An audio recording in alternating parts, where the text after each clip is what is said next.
बढ़िया सौभाग्य है। पूज्य महाराज जी का आगमन सत्संग मंच पर होने जा रहा है। आप पूज्य महाराज जी के आने पर खड़े होकर स्वागत अभिनंदन वंदन करेंगे और आपका अभिवादन स्वीकार करेंगे। अपने गुरु महाराज के श्री चरणों में श्रद्धा सुमन अर्पित करके दया कृपा और संभाल की प्रार्थना करते पूज्य महाराज जी।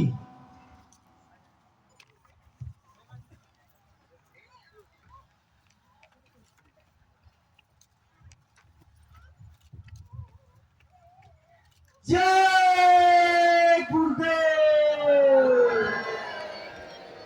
जय गुरुदेव। आपको बैठने का संकेत हो गया है, आप अपने स्थान पर बैठ जाइए। सम्मानित प्रेमी भाई बहनों, आपके गांव की सरजमी पर पूज्य महाराज जी का पदार्पण हुआ है, अतीव सौभाग्य है। इस मौके पर आपकी भी इच्छा जागती है कि हम महाराज जी का स्वागत अभिनंदन करें, अपनी भावनाओं का सुमन अर्पित करें। आप सबकी भावनाओं को इकट्ठा करके यहाँ के स्थानीय जिम्मेदार और सहयोगी संगत के लोग अपने दक्षिण गुजरात के अध्यक्ष माधव भाई पाटिल के साथ और राकेश देशमुख के साथ पूज्य महाराज जी का स्वागत अभिनंदन वंदन करते हुए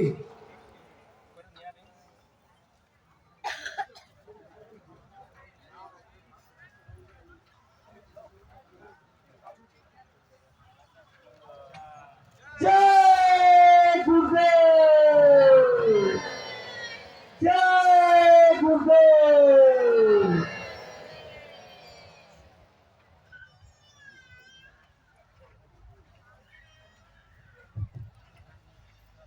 प्रेमी भाई बहनों, स्वागत की इसी श्रृंखला के बाद पूज्य महाराज जी अपने मथुरा आश्रम से गुरु महाराज का संदेश लेकर के 77 दिनों की शाकाहार सदाचार मद्य निषेध आध्यात्मिक वैचारिक जन जागरण यात्रा के साथ पहुंचे हैं। आज इस यात्रा का 45वां दिन है। पूज्य महाराज जी के पावन चरण कमलों में श्रद्धा से आदर पूर्वक प्रार्थना करते हैं, वो जो संदेश मथुरा आश्रम से लेकर के चले हैं अपनी अमरवाणी से प्रेमी भाई बहनों को सुनाने समझाने की कृपा करें, ताकि आपकी अमरवाणी से प्रेरणा प्राप्त करके भाई बहन अपने जीवन की अनमोल सांसों का उपयोग करते हुए अपना मानव तन सफल सार्थक और कामयाब बना सकें। परम श्रद्धेय पूज्य महाराज जी। आप सभी लोग प्रेम के साथ में मालिक के पावन नाम का उच्चारण करेंगे। बोलो जय गुरुदेव,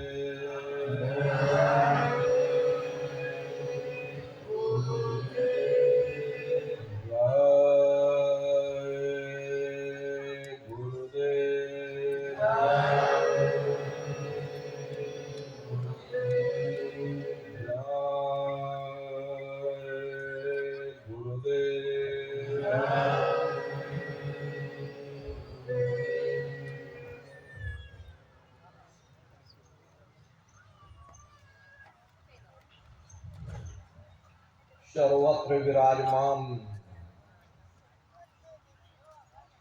शब्द स्वरूप परम पूज्य स्वामी जी महाराज के श्री चरणों में कोटि कोटि नमन प्रणाम करते हुए इस सत्संग समारोह में पधारे हुए सभी सत्संगी धर्म प्रेमी भाई बहनों को सादर जय गुरुदेव। प्रेमी भाई बहनों, हम आप परम सौभाग्यशाली हैं कैसे कलिकाल में हम लोगों को ये मानव तन, ये मनुष्य शरीर प्राप्त हुआ, उससे भी परम सौभाग्य की बात है कि मनुष्य रूपी मंदिर में बैठ करके हम लोगों को सत्संग सुनने का ये अवसर मिल रहा। जब जन्म जन्मांतरों के शुभ पुण्य कर्म संचय होते हैं, तब बड़े ही सौभाग्य से ऐसा दुर्लभ अवसर प्राप्त होता। सत्संग जल जो कोई पावे, मैलाई सब कट कट जावे। ये सत्संग है, ये कोई कथा और कीर्तन नहीं, किस्से और कहानियां नहीं, ये महात्माओं की अजर अमर वाणियां हैं। यदि आपने ध्यान से सुन लिया तो निश्चय ही आपको अपने मानव जीवन के उद्देश्यों के बारे में पता चलेगा कि आखिर मनुष्य शरीर हमको क्यों मिला, क्या इसका उद्देश्य है, मरने के बाद हम कहाँ जाएंगे, हमारे बाल बच्चे कहाँ जाएंगे, कैसे हमारी जीवात्मा का कल्याण होगा। इन सभी प्रश्नों की जानकारी आपको सत्संग के माध्यम से प्राप्त होगी। इसलिए प्रेमी भाई बहनों, एक एक वचन को बड़े ध्यान के साथ आप लोग सुनिएगा, समझने की कोशिश करिएगा और अपने जीवन में अमल लाइएगा। संतों महात्माओं के सत्संग में कभी किसी जात और बिरादरी, किसी कौम या मजहब या किसी भी व्यक्ति विशेष की कभी कोई निंदा चुगली आलोचना या किसी की बुराई नहीं की जाती। हरे नर नारियों, जब हम लोग इस संसार में पैदा हुए तो ना कोई जात और बिरादरी लेकर के आया, ना कोई कौम या मजहब लेकर के आया, ना कोई अपना नाम लेकर के आया।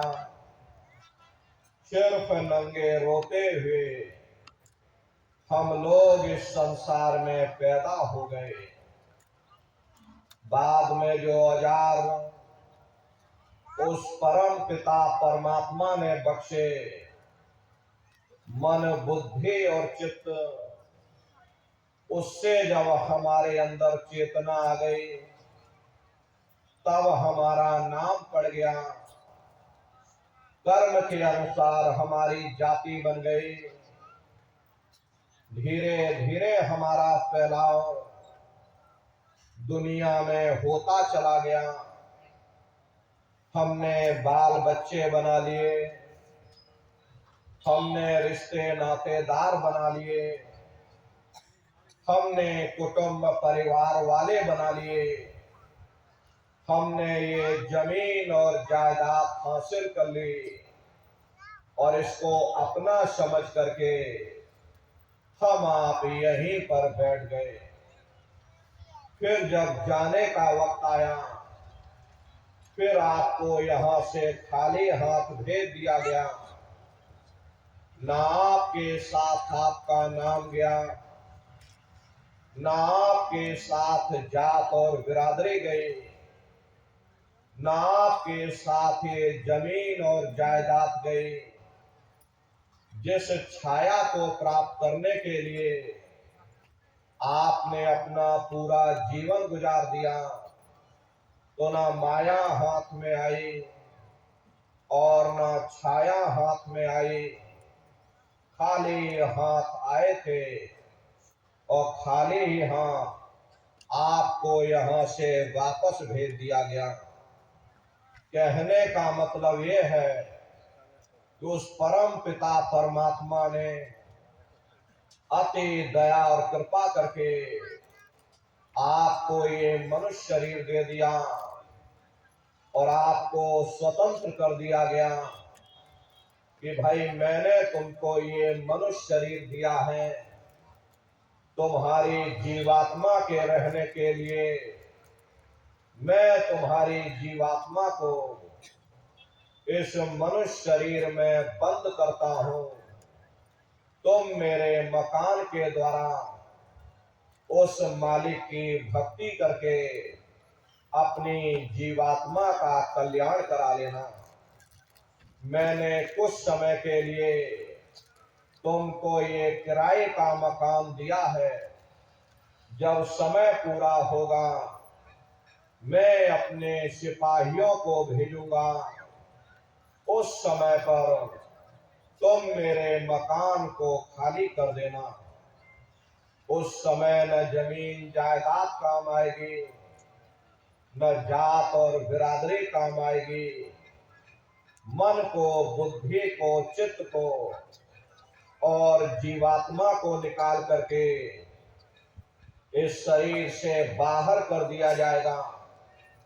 ये शरीर आपका यही जमीन पर गिर पड़ेगा, क्योंकि जीवात्मा के निकल जाने के बाद में ये शरीर सिर्फ एक माटी का पुतला है, उससे ज्यादा कुछ भी नहीं।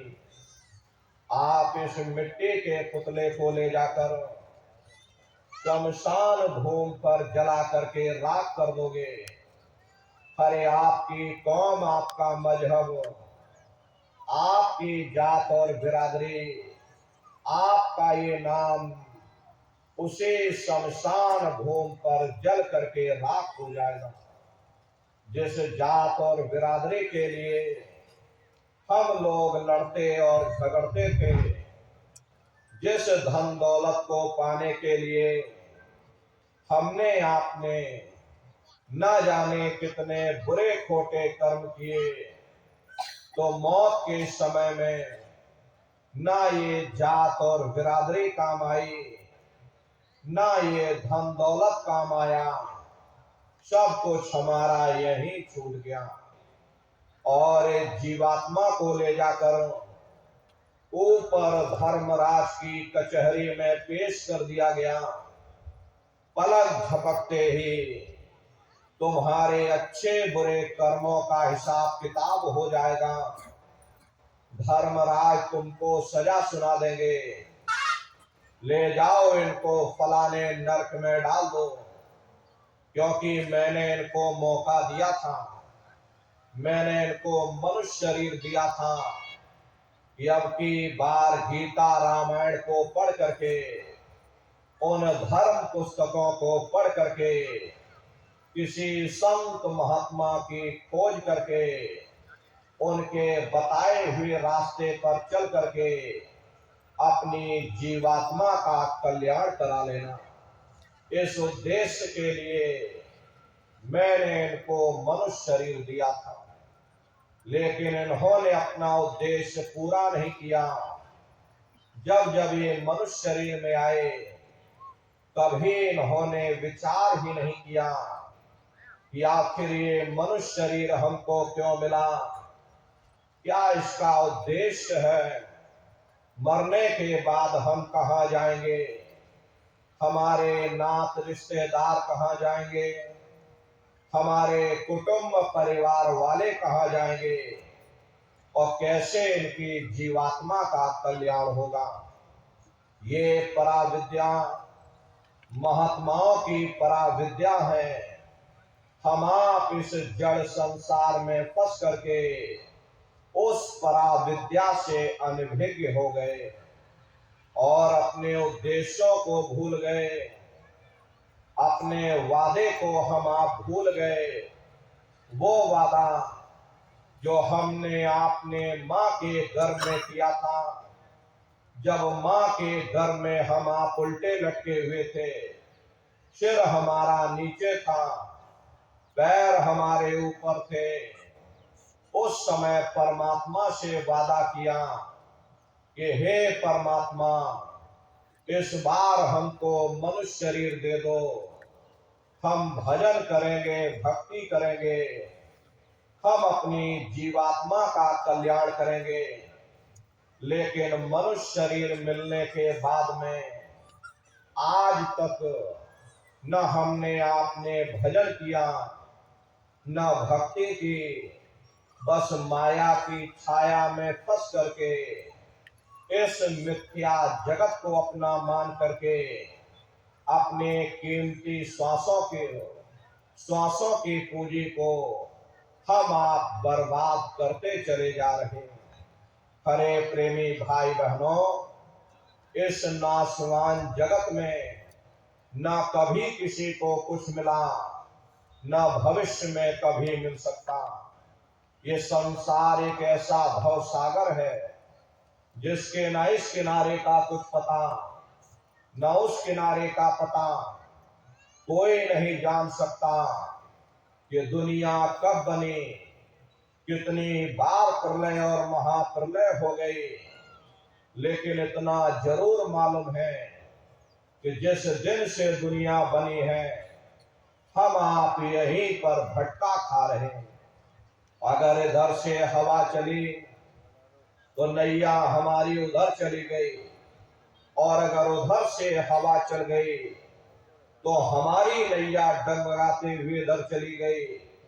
न जाने कितने युग और कल्प बीत गए, लेकिन हमारी ये नैया आज तक इस भव सागर से किनारे नहीं लगी।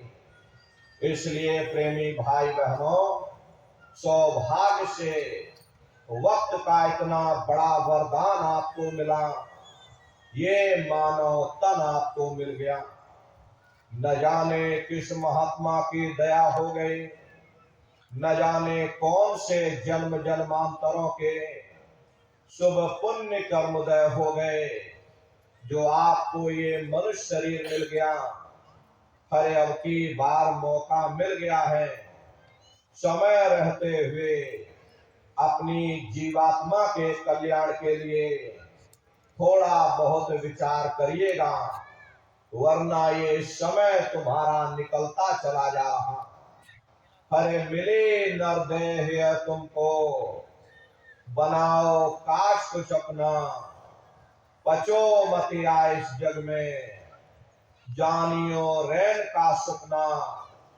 हरे नर नारियों, जैसे रात में हम लोग स्वप्न देखते हैं, हालांकि उस समय पर हमें स्वप्न सच मालूम पड़ता, असली प्रतीत मालूम होता। लेकिन जब हम सुबह उठते हैं, जब हमारी आंखें खुलती हैं, तब हमें होश आता, नहीं भाई, हम तो स्वप्न देख रहे थे, ये सब भ्रम है। ठीक उसी प्रकार से ये दुनिया भी 10-20-100 साल का स्वप्न है। अब आप कहोगे हम जाग रहे हैं, परंतु प्रेमी भाई बहनों, ऐसा हरगिज नहीं है। जिस दिन मौत का वक्त आएगा, हरे आप रोगे, हाय हाय करके चिल्लाओगे कि हाय, हमने सारी जिंदगी यूं ही स्वप्न में गुजार दी, जागने का समय तो अभी आया था, जो कुछ करना था अभी करना था। लेकिन प्रेमी भाई बहनों, अब पछताए होत क्या, जब चिड़िया चुग गई खेत। महात्मा प्रेम से जीवों को समझाते कि भाई देह और गृह सब झूठा, भरम में काहे को कपना, ये घर बार हमारा अपना नहीं, हरे पराया देश है, ये सराय खाना है, ये मुसाफिर खाना है, ये शरीर भी तुम्हारा अपना नहीं, ये भी काल का पिंजरा है। किराए का मकान है, पराया मकान है। किसी को 40-50 साल के लिए मिला, किसी को 80-90-100 साल के लिए मिल गया। अरे जितने जितने श्वास उस मालिक ने बख्शे हैं, उसे भुगतने के बाद में हमें इस शरीर को यहीं छोड़ जाना। श्वास दुधारा नित्य ही जारी, एक दिन खाली चाम। हरे प्रेमी भाई बहनों, एक तालाब पानी से चाहे कितना भी क्यों ना भरा हो, आप एक छोटी सी नाली काट कर खोल दीजिए, तालाब में छोटा सा छेद कर दीजिए, तो सारा पानी ही तालाब से बाहर निकल जाएगा। ठीक उसी प्रकार से हमारा ये शरीर भी श्वासों का भंडार है। जब तक श्वासों का भंडार जारी है, हम दुनिया के काम काज में फंसे हुए, दुनिया के कारोबार में उलझे हुए, लेकिन जिस वक्त ये श्वासों का भंडार खाली होगा, अरे टेलीफोन खड़क जाएंगे, तार पहुंच जाएंगे, संदेश पहुंच जाएंगे, सब रिश्ते नातेदार, सब कुटुंब परिवार वाले, सब अड़ोस पड़ोस वाले मिनटों सेकंडों में इकट्ठा हो जाएंगे। हरे प्रेमी भाई बहनों, जिस शरीर से तुम इतना प्रेम किया करते थे, उसे कोई एक रात भी घर में रखने को तैयार नहीं होता। कंधों पर लटका करके शमशान भूमि पर छोड़कर आ जाते। हिंदू लोग तिनका तोड़ाते, जैसे तिनका टूट गया, तेरा मेरा रिश्ता नाता टूट गया। मुसलमान लोग मिट्टी को खाक में डाल देते हैं। जो मेरे लिए खाक की मिट्टी है, वह मेरे लिए तू है। अब बताओ प्रेमी भाई बहनों, जिन रिश्ते नातेदारों के खातिर, जिन कुटुंब परिवार वालों के खातिर आपने सारी जिंदगी गुजार दी, इतना इतना कष्ट सहा, इतनी इतनी मुसीबतें सही, सबने मिनटों सेकंडों में आपसे रिश्ता नाता तोड़ दिया। मामूली कष्ट नहीं होता, मौत के समय में घनघोर पीड़ा होती है। जनमत मरत दुसै दुख होई, सहजो बाई ने फरमाया कि सहजो मौत आईया, अंग अंग दिया तोड़, और हिया जरे छाती फटे, उठे पीर घन घोर। गुरु महाराज सत्संग में फरमाते थे कि जैसे 1,00,000 बिच्छू एक साथ मिल करके हमारी जिस्म पर डंक मारे, उससे भी लाखों करोड़ों गुना ज्यादा मौत के समय में दर्द होता है। जब मृत्यु आती है तो किस तरह से प्राण निकलते, प्राणों के निकलने की क्या प्रक्रिया होती है, जरा उसे भी आप लोग समझ लीजिए। देखो प्रेमी भाई बहनों, जैसे संसार में महाप्रलय आती, महाप्रलय के समय क्या होता, सबसे पहले पूरी पृथ्वी ढह जाती। ये पृथ्वी पानी में घुल करके और पानी बन जाती है। मानव सृष्टि की प्रलय एक बड़ी कयामत है और शरीर की प्रलय एक छोटी कयामत है। तो जैसे ही मौत आती है, सबसे पहले गुदा चक्र टूटता है, सिमटत भास श्वास उठ जावे, और प्राण पति जब सिमट समावे, उस समय हमारी श्वासें रुक जाती, शरीर की चेतना पीछे सिमटने लगती। तो सबसे पहले गुदा चक्र ही टूटता, क्योंकि गुदा चक्र में पृथ्वी का वास होता है। गुदा चक्र टूट करके ऊपर इंद्रिय चक्र में समा जाता। इंद्रिय चक्र में जल का वास होता, यानी जल ने पृथ्वी को घोल दिया। फिर जब इंद्रिय चक्र टूटेगा तो ऊपर नाभि चक्र में समा जाएगा। नाभि चक्र में अग्नि का वास होता, यानी अग्नि ने फिर जल को सुखा दिया। ये नीचे से सिमटाव होता है, नीचे से ऊपर की ओर सिमटाव होता। फिर जब ये नाभि चक्र टूटेगा तो हृदय चक्र में समा जाएगा। हृदय चक्र में वायु का वास होता, यानी वायु ने अग्नि को अपने में समाहित कर लिया और इस तरह से वायु आकाश में उड़ गई। ये आंखों की पुतलियां पलट जाती हैं, मुंह खुला का खुला रह जाता। महात्मा कहते हैं कि जब यह कर्म कला उपजावे और बुद्धि सुरत की आम दबावे, जब यह जीवात्मा पांचों तत्वों को लांग करके जल पृथ्वी अग्नि वायु आकाश पांचों तत्वों को लांग करके ऊपर आती है तो काल दाढ़ में आम दबानी, और जब ढर के नैनन से पानी, जब काल अपनी दाढ़ में दबाता उस समय नेत्रों से पानी निकलता। इंद्रियां टूट टूट करके सब चकनाचूर हो जाती, सब रिश्ते नातेदार खड़े रह जाएंगे। डॉक्टर वैद्य हकीम सब आपको घेरे रह जाएंगे, लेकिन आप अपनी पीड़ा को अपने मुख से बयान नहीं कर पाओगे। सिर्फ आपके नेत्रों से अश्रु टपकेंगे।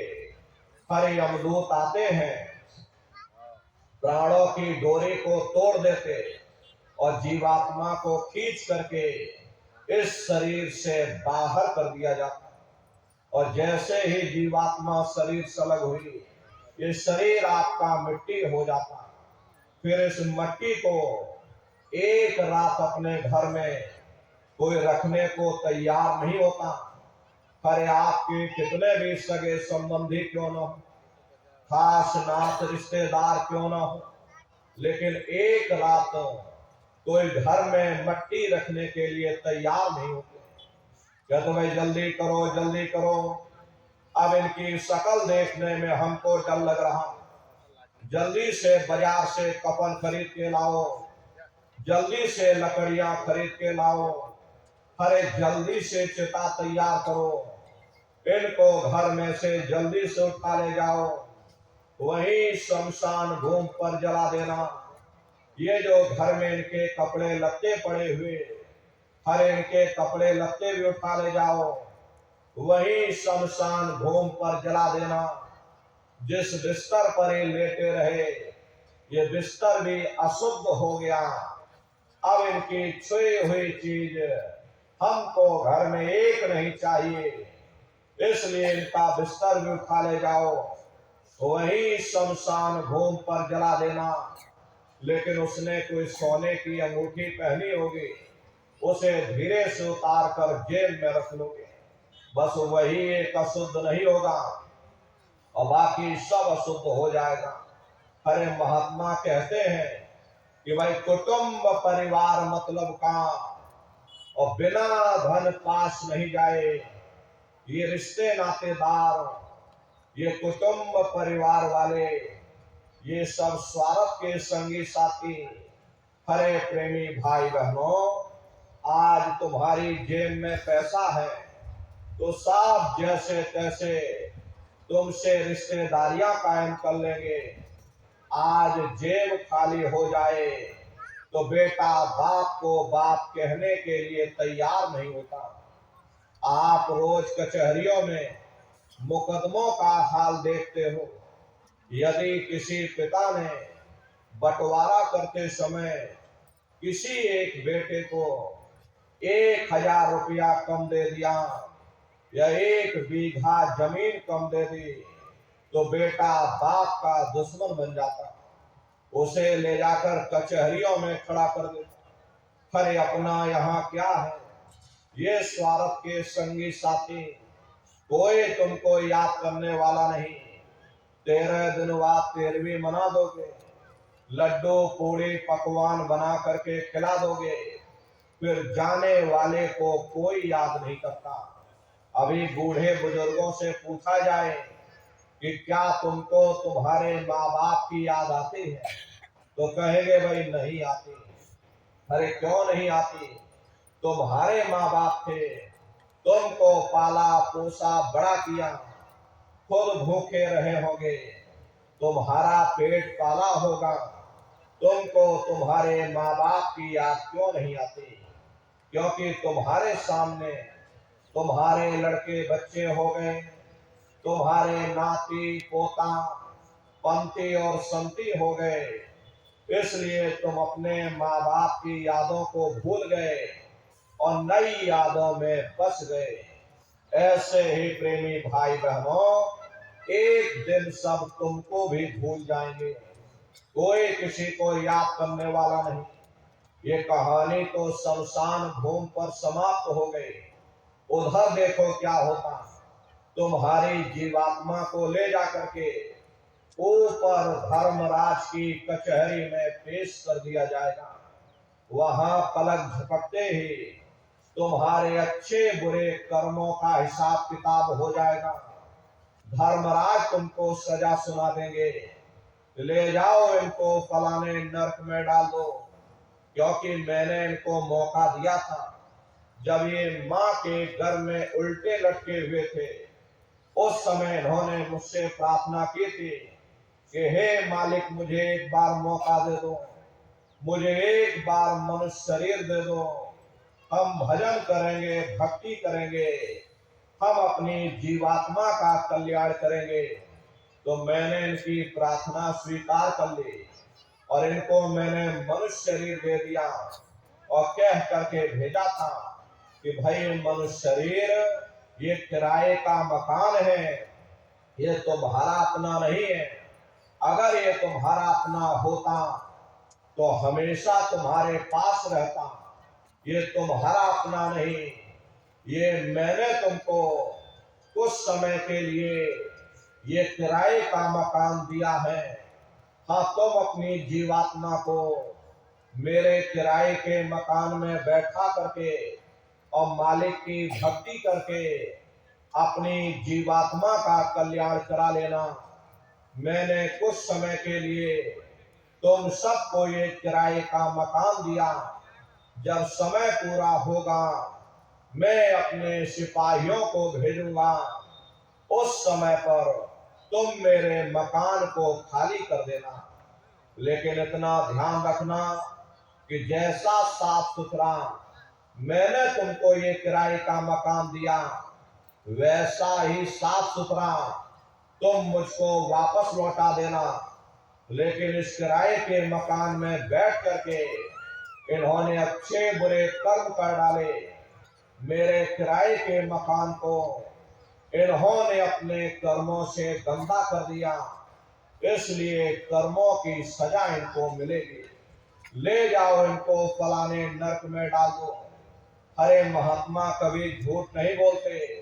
महात्माओं ने जब साधना किया, साधना करके जब ऊपर गए, ऊपर जा करके जब उन्होंने नरकों का हाल देखा, तो हमारी आपकी जानकारी के लिए उन्होंने धर्म ग्रंथों में लिख दिया कि लोह के खंभ तपत के माही, और जहां जीव को ले चिपकाई वहां लोहे के खंभे अग्नि से धधक धधक कर लाल हो रहे। ऐसे छोटे जीवों को उन खंभों में चिपकाया जाता, जीव हाय हाय करके तड़पता है। तड़प तड़प जीव जुलन बुखारी, तपत खम्भ दुखी उपजे भारी।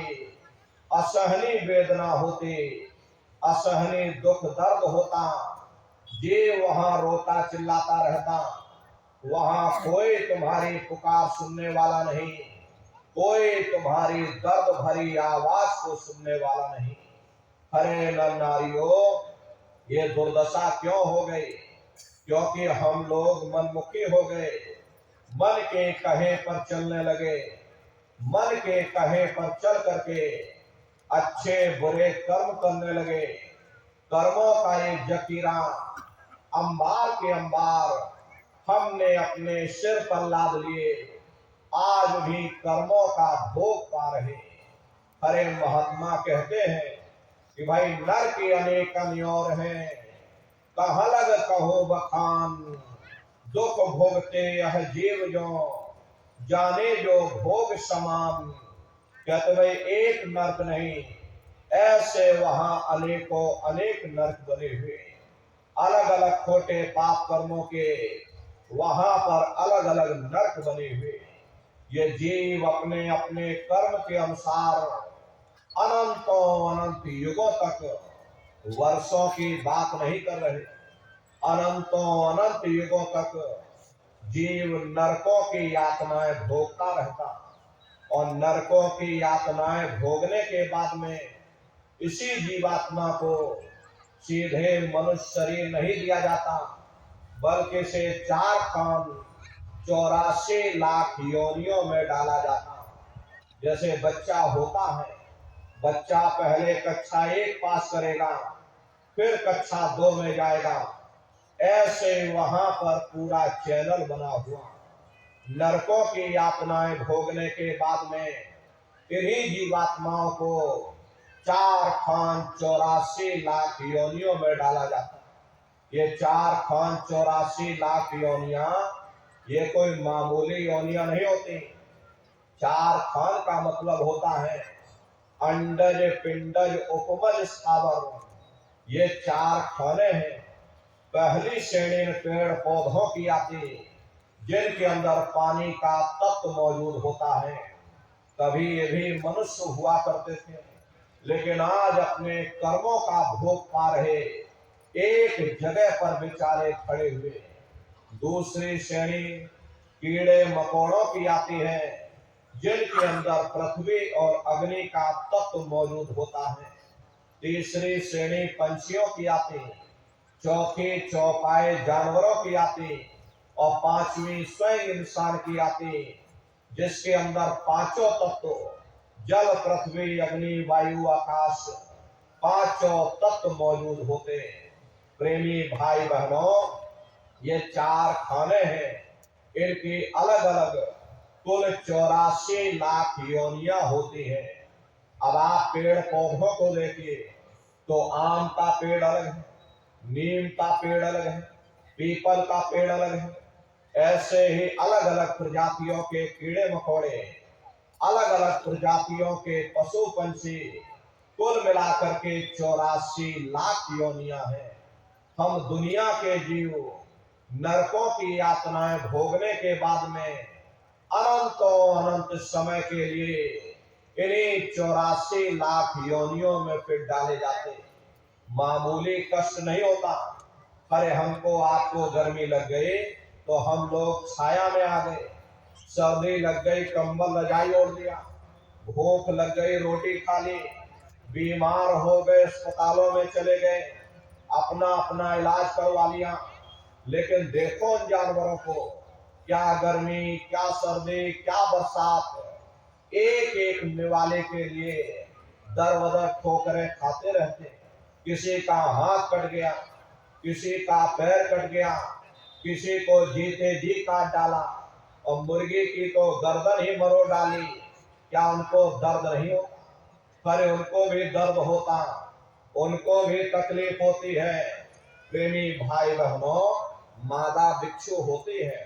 मादा बिच्छू जब अपने बच्चे को जन्म देती है तो उसी के बच्चे अपनी भूख को मिटाने के लिए अपनी माँ की पीठ पर चढ़ जाते हैं, और अपनी माँ की पीठ पर चढ़ करके माँ की पीठ से निकाल निकाल करके उसी के मांस को नोच नोच करके खाते हैं। वो माँ तड़पती रहती है, कराहती रहती है। एक दिन में मृत्यु नहीं होती, कई दिन लग जाते हैं, जब तक पूरा मांस खा ना ले, हड्डी हड्डी न बच जाए, तब तक मादा बिच्छू के बच्चे अपनी माँ की पीठ से नीचे नहीं उतरते। इतनी भारी तकलीफ झेलनी पड़ती है। ऐसे न जाने कितने जीव जंतु हैं। बैलों को ही देखिए, बीमार बैल, उनके मुंह से पशु का निकलता रहता, लेकिन टनों बोझा उनके ऊपर डाल दिया जाता, डंडा मार मार करके चलाया जाता। क्या उनको दर्द नहीं होता? अरे उनको भी दर्द होता, उनको भी तकलीफ होती, लेकिन वे बेचारे बेजुबान हैं, कुछ बोल नहीं पाते, कुछ बता नहीं पाते। हम लोगों के अंदर जुबान है, हम लोग बोल बता देते, वे सिर्फ रोते और चिल्लाते रहते। अरे कौन उनकी पुकार सुनने वाला, कौन उनकी दर्द भरी आवाज को सुनने वाला, कौन सी अदालत में जाकर के वे बेचारे दरवाजा खटखटाएं, कौन मजिस्ट्रेट उनकी फरियाद को सुनेगा। अरे न नारियों, कोई सुनने वाला नहीं। अरे कई जन्म भय कीट पतंगा, कई जन्म भय मीन कुरंगा, कई जन्म पंखी सरपोयो, कई जन्म है वर वृक्ष जोयो, मिल जगदीश मिलन की वरिया, चिरंकार यह देश सजरिया। करोड़ों करोड़ युगों से नरकों की यातनाएं भोगने के बाद फिर हम लोगों को कभी कीड़े पतंगों की योनि में, कभी पेड़ पौधों की योनि में, तो कभी पशु और पंछियों की योनि में डाला जाता।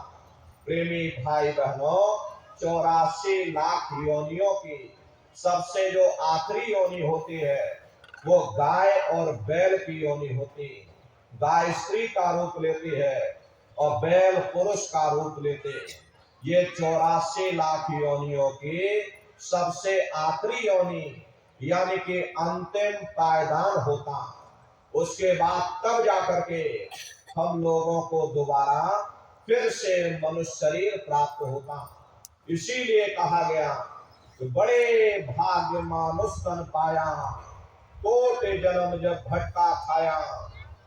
कोटान कोट जन्म जन्मांतरों तक अलग अलग योनियों में भटकने के बाद तब बड़े सौभाग्य से हम लोगों को ये मानव तन प्राप्त हुआ। बड़े से बड़े देवी देवता भी इस मानव तन को पाने के लिए तरसते हैं, क्योंकि इन 84 लाख योनियों से, उन नरकों से निकलने का केवल एक ही दरवाजा है, वह केवल मनुष्य का शरीर है। इसी मनुष्य रूपी मंदिर में बैठ करके हम उस परमात्मा की भक्ति कर सकते। इसीलिए संतों महात्माओं ने इस पंच भौतिक शरीर को सच्चा हरि मंदिर कहकर याद किया कि हरि मंदिर यह शरीर है, ज्ञान रतन प्रकट होए, ये असली हरि मंदिर है। जब भी वो परमात्मा मिलेगा इसे हरि मंदिर के अंदर मिलेगा।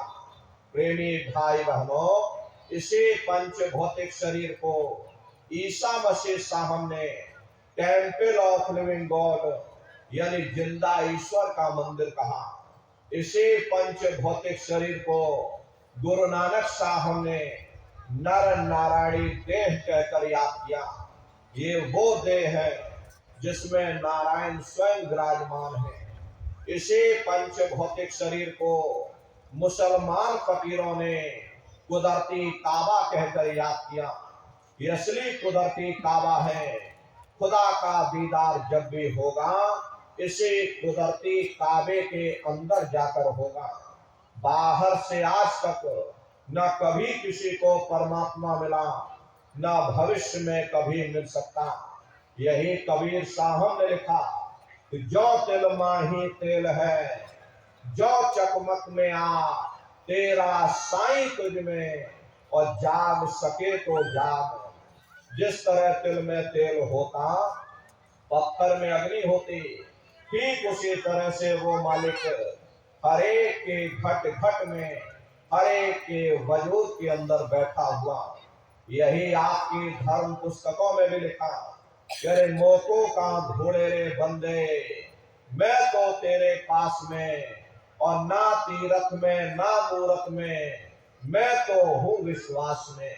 ना मैं तीरथ में मिलूंगा, ना मैं मूरत में मिलूंगा, न मंदिर में मिलूंगा, न मस्जिद में मिलूंगा, न ग्रंथों में मिलूंगा, न पोथियों में मिलूंगा। मैं जब भी मिलूंगा तो मैं तुम्हारे अंदर मिलूंगा। प्रेमी भाई बहनों, अगर खाना बनाने की किताब सारे दिन बैठ करके आप पढ़ते रहोगे तो कभी तुम्हारा पेट नहीं भर सकता। जब तक आप खाना बनाओगे नहीं, उसे खाओगे नहीं, तुम्हारा कभी पेट नहीं भर सकता। हम वेदों की निंदा नहीं करते, हम ग्रंथों की निंदा नहीं करते, हम गीता कुरान बाइबल की निंदा नहीं करते। वेद शास्त्र गीता कुरान बाइबल कहते हैं कि मनुष्य के अंदर अंड खंड ब्रह्मांड है, स्वयं वह परमात्मा बैठा हुआ। चलो अंदर चलो, अंदर चल करके उस मालिक का दर्शन दीदार करो। अब सवाल ये उठता है कि भाई अब हम अपने अंदर कैसे जाएंगे, अपने वजूद के अंदर जा करके, इस हरि मंदिर के अंदर जा करके हम उस परमात्मा को कैसे प्राप्त करेंगे। इसके लिए संतों महात्माओं ने केवल 3 साधन बताए। साधन 3 सारे ने, और साधन सब धोखे मान। इस कलयुग में उस मालिक को पाने के लिए संतों महात्माओं ने केवल 3 साधना बताई। पहला है सुमरन, दूसरा है ध्यान और तीसरा है भजन। सुमरन कहते उस मालिक को याद करना, ध्यान कहते हैं दृष्टि को एकाग्र करना, और भजन कहते हैं कान में उंगली डाल करके उस शब्द को सुनना, उस नाम को सुनना, उस आवाज को सुनना जो मालिक के घर से आवाज आ रही। प्रेमी भाई बहनों, ये सुरत शब्द नाम योग की साधना है। इस धरती पर सबसे पहले कबीर साहब आए, जिन्होंने सुरत शब्द नाम योग की साधना जारी की। उसके बाद गुरु नानक साहब आए, गुरु नानक साहब ने भी सुरत शब्द नाम योग की साधना जारी की। उसके बाद और भी महात्मा हुए, कबीर, नानक, दादू दरिया, गीता, रविदास, पलटू जगजीवन। चित्रकूट में आप चले जाइए, गोस्वामी जी महाराज जिन्होंने रामचरित्र मानस बनाई, उन्होंने भी सुरत शब्द नाम योग की साधना जारी की। राजस्थान की धरती पर मीराबाई हुई, सहजोबाई हुई, उन्होंने भी उस मालिक को पाया, सुरत शब्द नाम योग की साधना करके पाया। प्रेमी भाई बहनों, ये सुरत शब्द नाम योग की साधना है। इस साधना की 3 क्रियाएं हैं। पहला सुमरन, दूसरा ध्यान और तीसरा भजन। तो कैसे आप लोग सुमरन करोगे, कैसे आप लोग ध्यान करोगे और कैसे आप लोग भजन करोगे, जरा अच्छी तरह समझिएगा और फिर घर पर बैठ करके करिएगा। तो सबसे पहले सुमरन कैसे किया जाएगा। सुमरन करने के लिए एक माला आप लोग ले लेना। ये देखो प्रेमी भाई बहनों, 108 दाने की ये माला है। अपने अपने घरों में बैठ करके बाहर से अपनी आंख को बंद कर देना। दोनों आंखों के मध्य भाग में अपने ध्यान को एकाग्र करके और मन ही मन अंदर ही अंदर दाने दाने पर जय गुरुदेव नाम का उच्चारण करिएगा। हर दाने पर का जय गुरुदेव नाम, हर दाने पर जय गुरुदेव नाम, जय गुरुदेव जय गुरुदेव जय गुरुदेव जय गुरुदेव, कुल 108 बार करिएगा। दोबारा इसी जगह फिर वापस आ जाओगे, यहाँ से फिर जय गुरुदेव नाम का उच्चारण करना। हर दाने पर जय गुरुदेव नाम, हर दाने पर जय गुरुदेव नाम, जय गुरुदेव जय गुरुदेव जय गुरुदेव जय गुरुदेव, कुल 108 बार करिएगा। तीसरी बार फिर यहीं वापस आ जाओगे। जब आप जय गुरुदेव नाम का उच्चारण करोगे तो दोनों आंखों के मध्य भाग में अपने ध्यान को एकाग्र करके और मन ही मन अंदर ही अंदर दाने दाने पर जय गुरुदेव नाम का उच्चारण करिएगा। जिसको आप याद कर रहे हो, एक समय ऐसा आएगा वो अंतर में तुम्हारे सामने प्रकट हो जाएगा। उसके स्वरूप को देख लेना, फिर उसी के स्वरूप को याद करके जय गुरुदेव नाम का सुमरन सभी नए प्रेमी भाई बहन करेंगे। तीसरी बार फिर यहीं से जय गुरुदेव नाम का सुमरन, चौथी बार फिर यहीं से जय गुरुदेव नाम का सुमरन। इस तरह से कुल 8 बार जय गुरुदेव नाम का सुमरन सभी नए प्रेमी भाई बहन करिएगा। 8 बार करने के बाद ये माला आप रख देना। प्रेमी भाई बहनों, ये जय गुरुदेव नाम किसी साधारण इंसान का नाम नहीं, ये स्वयं अनामी महाप्रभु का नाम है। समय समय पर संत महात्मा अपने अपने समय पर आकर के उस मालिक के नाम को सिद्ध करते हैं। जैसे कबीर साहब आए, कबीर साहब ने साहिब नाम सिद्ध किया। गुरु नानक साहब आए, गुरु नानक साहब ने वाहिगुरु नाम सिद्ध किया। गोस्वामी जी महाराज आए, गोस्वामी जी महाराज ने राम नाम सिद्ध किया। इसी तरह हमारे गुरु महाराज जय गुरुदेव नाम सिद्ध करके गए। गुरु महाराज कहते थे कि बच्चे बच्चियों, जब तुम भारी मुसीबत में फंस जाओ, कोई तुम्हारा मददगार ना हो, या मौत के समय में जब डॉक्टर भी जवाब दे दे, उस समय तुम 10 बार जय गुरुदेव नाम बोलना, बच्चा मैं तुम्हारी मदद करूंगा। ये जय गुरुदेव नाम समय का जगाया हुआ नाम है। प्रेमी भाई बहनों, नए जीवों के लिए नामदान की प्रक्रिया को और सरल से सरल किया गया। वरना बहुत से पुराने पुराने प्रेमी हैं, अगर उनसे पूछा जाए कि भाई जरा नाम रूप स्थान गाजे बाजे बता दो, वो तक भूल जाते हैं। इतने पुराने हो करके आज तक आप लोग याद नहीं कर पाए, बड़ा भारी दोष लगता है। इसीलिए नए जीवों के लिए नामदान की प्रक्रिया को और सरल से सरल किया गया, ताकि चाहे बगैर पढ़े लिखे लोग हों, चाहे बूढ़े बुजुर्ग हों, चाहे बच्चे बच्चियां हों, आसानी से आप लोग समझ सको और सुमरन ध्यान भजन कर सको। इसीलिए प्रेमी भाई बहनों, इस रास्ते को और सरल किया गया। एक साध है सब सद है, सब साध है सब जाए। अपने गुरु की उंगली पकड़ लो, गुरु तुम्हारा सच्चा रहबर है।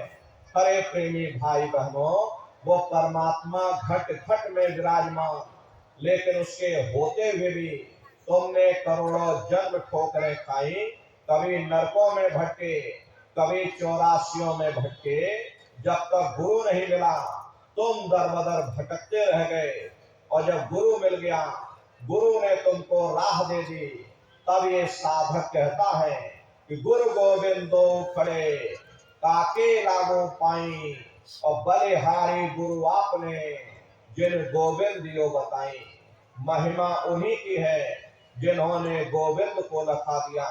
इसीलिए कहा जाता है कि वह गुरुर ब्रह्मा गुरुर विष्णु गुरुर देवो महेश्वरः, और गुरुर साक्षात पार ब्रह्म तस्मै श्री गुरुवे नमः।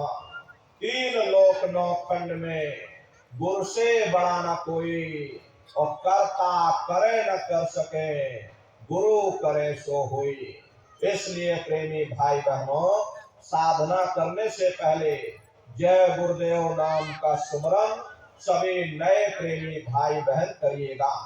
सुमरन करने के बाद में फिर आप ध्यान पर बैठिएगा। दूसरा है ध्यान, और ध्यान कहते हैं दृष्टि को एकाग्र करना। कैसे आप लोग ध्यान करोगे, जरा अच्छी तरह से समझ लीजिए। अपने अपने घरों में पलथी मार करके बैठिएगा। बाहर से अपनी आंख को बंद कर देना। दोनों आंखों के मध्य भाग में दूर सामने देखिएगा। सामने आपको अंधेरा दिखाई पड़ेगा। जब आप अपनी बाहर की आंखों को बंद कर दोगे, अंतर में सामने देखोगे, तो सामने आपको अंधेरा दिखाई पड़ेगा।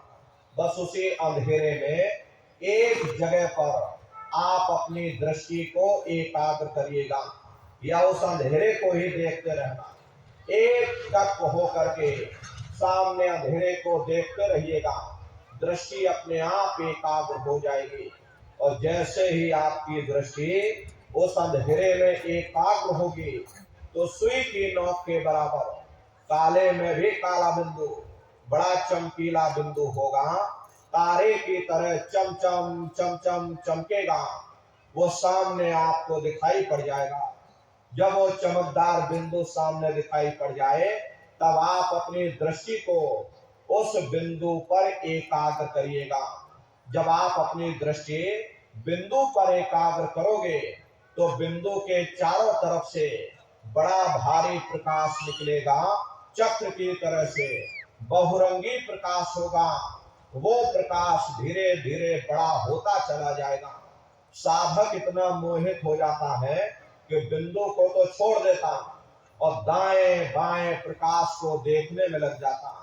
जब आप दाएं बाएं प्रकाश को देखने में लग जाओगे, क्योंकि प्रकाश उस बिंदु से निकल रहा और आपने बिंदु को छोड़ दिया, प्रकाश को देखने में लग गए, तो प्रकाश भी गायब हो जाएगा, बिंदु भी गायब हो जाएगा, फिर अंतर में अंधेरा छा जाएगा, फिर आपको उतनी मेहनत करनी पड़ेगी। इसलिए दाएं बाएं बिल्कुल मत देखिएगा। आपका निशाना उस बिंदु पर टिका रहे जिसमें से वो प्रकाश निकल रहा। वही बिंदु दरवाजा है, वही बिंदु खिड़की है, उसी को हरि का द्वार यानी कि हरिद्वार कहा जाता। बहुत विशाल वो दरवाजा, ये संसार कुछ नहीं है। ऐसे लाखों संसार इकट्ठे करके एक साथ दरवाजे के अंदर डाल दिए जाएं, पता तक नहीं चलेगा। इतना विशाल वो हरि का द्वार बना। आप उसके अंदर दाखिल हो जाओगे, बहुत बड़ा मैदान आपको दिखाई पड़ेगा। उसी मैदान में जा करके खड़े हो जाओगे तो सबसे पहले आपको अपने गुरु के स्वरूप का दर्शन होगा। वो आपकी उंगली को पकड़ करके आगे का सफर तय करेंगे। और प्रेमी भाई बहनों, गुरु के स्वरूप का दर्शन जब होगा जब आप जय गुरुदेव नाम का सुमरन करोगे। यदि आपने सुमरन न किया तो जब आप उनको याद ही नहीं करोगे तो भला वो आपको दर्शन क्यों देंगे। और जब आपको दर्शन नहीं होगा तो आप आगे का सफर तय नहीं कर सकते। इसीलिए जय गुरुदेव नाम का सुमरन सबसे पहले आपको कराया जाता। जब आप सुमरन कर लोगे, फिर जब आप ध्यान पर बैठोगे और जब दरवाजे के अंदर दाखिल हो जाओगे तो सबसे पहले उन्हीं के स्वरूप का दर्शन होगा। वो आपकी उंगली को पकड़ करके आगे का सफर तय करेंगे। तो यह है ध्यान करने का तरीका। एक बार फिर से समझिए कैसे आपको ध्यान करना है। अच्छी तरह समझ लोगे तभी घर पर कर सकोगे। अपने अपने घरों में पलथी मार करके बैठिएगा, शरीर को टाइट मत करना। बहुत से लोग क्या करते हैं कि अपने शरीर को बिल्कुल टाइट कर देते हैं। अब अगर आप शरीर को टाइट कर दोगे तो शरीर आपका थक जाएगा और फिर शरीर ढीला पड़ जाएगा। इसलिए पहले से ही अपने शरीर को बिल्कुल ढीला छोड़ देना, आंखों को धीरे से बंद कर देना, इन आंखों पर भी कोई जोर मत देना। बहुत से लोग क्या करते हैं कि अपनी आंखों पर जोर लगाते हैं ताकि जल्दी से दृष्टि एकाग्र हो जाए, तो जोर लगा करके देखते हैं। यदि आप अपनी बाहरी आंखों पर जोर लगाओगे तो आंखों के पुतलियों में दर्द होगा, फिर आप अपनी बाहरी आंखों को खोल दोगे। इन बाहरी आंखों का यहाँ पर कोई मतलब नहीं है। जैसे सोते समय धीरे से आंख को बंद करते हो, ऐसे धीरे से आंख को बंद कर लेना। अंतर में सामने देखिएगा, सामने आपको अंधेरा दिखाई पड़ेगा। बस उसी अंधेरे में एक जगह पर आप अपनी दृष्टि को एकाग्र करिएगा या उस अंधेरे को ही देखते रहना। एक टक हो करके सामने अंधेरे को देखते रहिएगा। उस समय किसी के बारे में सोचना नहीं, किसी के बारे में विचार मत करिएगा। शरीर को बिल्कुल हिलाना डुलाना नहीं, शून्य हो करके बस सामने अंधेरे को देखते रहो। देखते देखते देखते देखते आपकी दृष्टि अंधेरे में रुक जाएगी और जैसे ही आपकी दृष्टि उस अंधेरे में एकाग्र होगी तो सुई की नोक के बराबर बड़ा चमकीला बिंदु होगा, तारे की तरह चमकेगा, वो सामने आपको दिखाई पड़ जाएगा। जब वो चमकदार बिंदु सामने दिखाई पड़ जाए तब आप अपनी दृष्टि को उस बिंदु पर एकाग्र कर देना। जैसे ही आप अपनी दृष्टि बिंदु पर एकाग्र करोगे तो वही बिंदु दरवाजा है। वो दरवाजा खुल जाएगा, ये शिव नेत्र खुल जाएगा, ये दिव्य दृष्टि खुल जाएगी और आप दरवाजे के अंदर दाखिल हो जाओगे। एक बार प्रेमी भाई बहनों ये दिव्य दृष्टि खुल जाए, फिर क्या भूत, क्या भविष्य और क्या वर्तमान, कोई भेद आपसे गुप्त नहीं रहेगा। लाखों वर्ष पहले क्या हुआ था, भविष्य में क्या होने वाला, आप बैठ करके ध्यान में सब कुछ देख सकते हो। तो यह ध्यान करने का तरीका। और तीसरा है भजन। भजन कहते हो शब्द को सुनना, उस नाम को सुनना, उस आवाज को सुनना जो मालिक के घर से आवाज आ रही। तो कैसे भजन करोगे जरा अच्छी तरह समझिएगा। ये दोनों उंगली कानों में डाल करके ये कानों को बंद कर लेना। कान इसीलिए बंद किए जाते हैं ताकि बाहर की कोई आवाज हमको सुनाई ना पड़े। अपनी सुविधा से बैठिएगा, कुर्सी पर चाहे कुर्सी पर बैठ जाओ, सोफे पर चाहे सोफे पर बैठ जाना, या कोई तकिया इस तरह से रख लेना और दोनों कोहनी यहाँ रख करके दोनों उंगली कानों में डाल करके ये कानों को बंद कर लेना। बहुत सी माताएं बहनें हैं, बूढ़े बुजुर्ग हैं, आपके घुटनों में दर्द होता है, रीढ़ की हड्डी में दर्द होता, आप बैठ करके भजन नहीं कर पाते हो तो आप लेट करके भजन करिएगा। ऐसे सीधे लेट जाना और लेटे लेटे आंख और कान को बंद कर लेना। मतलब तो आंख और कान को बंद करना है, चाहे आप लेट करके करो या चाहे आप बैठ करके करो। यही कहा गया कि आंख कान मुख बंद कराओ, अनहद झिंगा शब्द सुनाओ। यानी पहले अपनी आंख को बंद करो, अपने मुख को बंद करो, दोनों उंगली कानों में डाल करके ये कानों को बंद कर लो और ऊंचे से ऊंचा ध्यान दे करके गौर से आवाज को सुनने की कोशिश करो।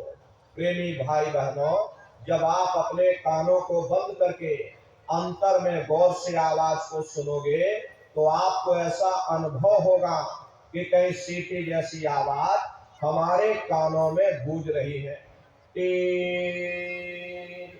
इस तरह से सीटी जैसी आवाज शुरू में आप सभी को सुनाई पड़ेगी। करना कुछ नहीं है, लेटे हो चाहे बैठे हो, बस आप उस आवाज को सुनते रहना और सुनते सुनते उसी में लीन हो जाओ। जब आप उसमें लीन हो जाओगे तो कुछ समय बाद में दोबारा आपको अनुभव होगा कि कहीं बड़ी दूर से एक महीन आवाज, घंटे और शंख की आवाज हमारे कानों में बज रही है। जैसे मंदिरों में घंटियां बजती हैं, टन टन टन, इसी तरह से घंटे और शंख की आवाज सुनाई पड़ेगी। प्रेमी भाई बहनों, उसी घंटे शंख की आवाज को महात्माओं ने शब्द कहा। अरे आपके धर्म पुस्तकों में लिखा है कि पोथी पढ़ पढ़ जग मुआ, पंडित भया न कोई, ढाई अक्षर प्रेम का, पढ़े सो पंडित हुए। दुनिया वाले कहते हैं कि ढाई अक्षर का मतलब प्रेम है, प्रेम नहीं है। प्रेम में तो मात्रा लगी हुई। यहाँ पर जिस ढाई अक्षर का वर्णन उन महात्माओं ने किया वो है शब्द, चा आदा बा और दा। उसी शब्द को महात्माओं ने नाम कहा। कलयुग केवल नाम यह धरा, सुमेर सुमेर नर उतरहि पारा। कलयुग में केवल नाम का आधार है, वो नाम तुम्हारे अंदर दिन और रात धुनकारे दे रहा। तो उसी घंटे शंख की आवाज को महात्माओं ने शब्द या नाम कहा। उसी को मुसलमान फकीरों ने कलमा कहा। उसी को ईसा मसीह साहब ने वर्ड या लागत कहकर याद किया। उसी को गुरु नानक साहब ने अनहद वाणी कहकर याद किया। चीन में जो महात्मा हुए उन्होंने इसको ताओ कहकर याद किया और हिंदू महात्माओं ने इसे देववाणी, आकाशवाणी कहकर के याद किया।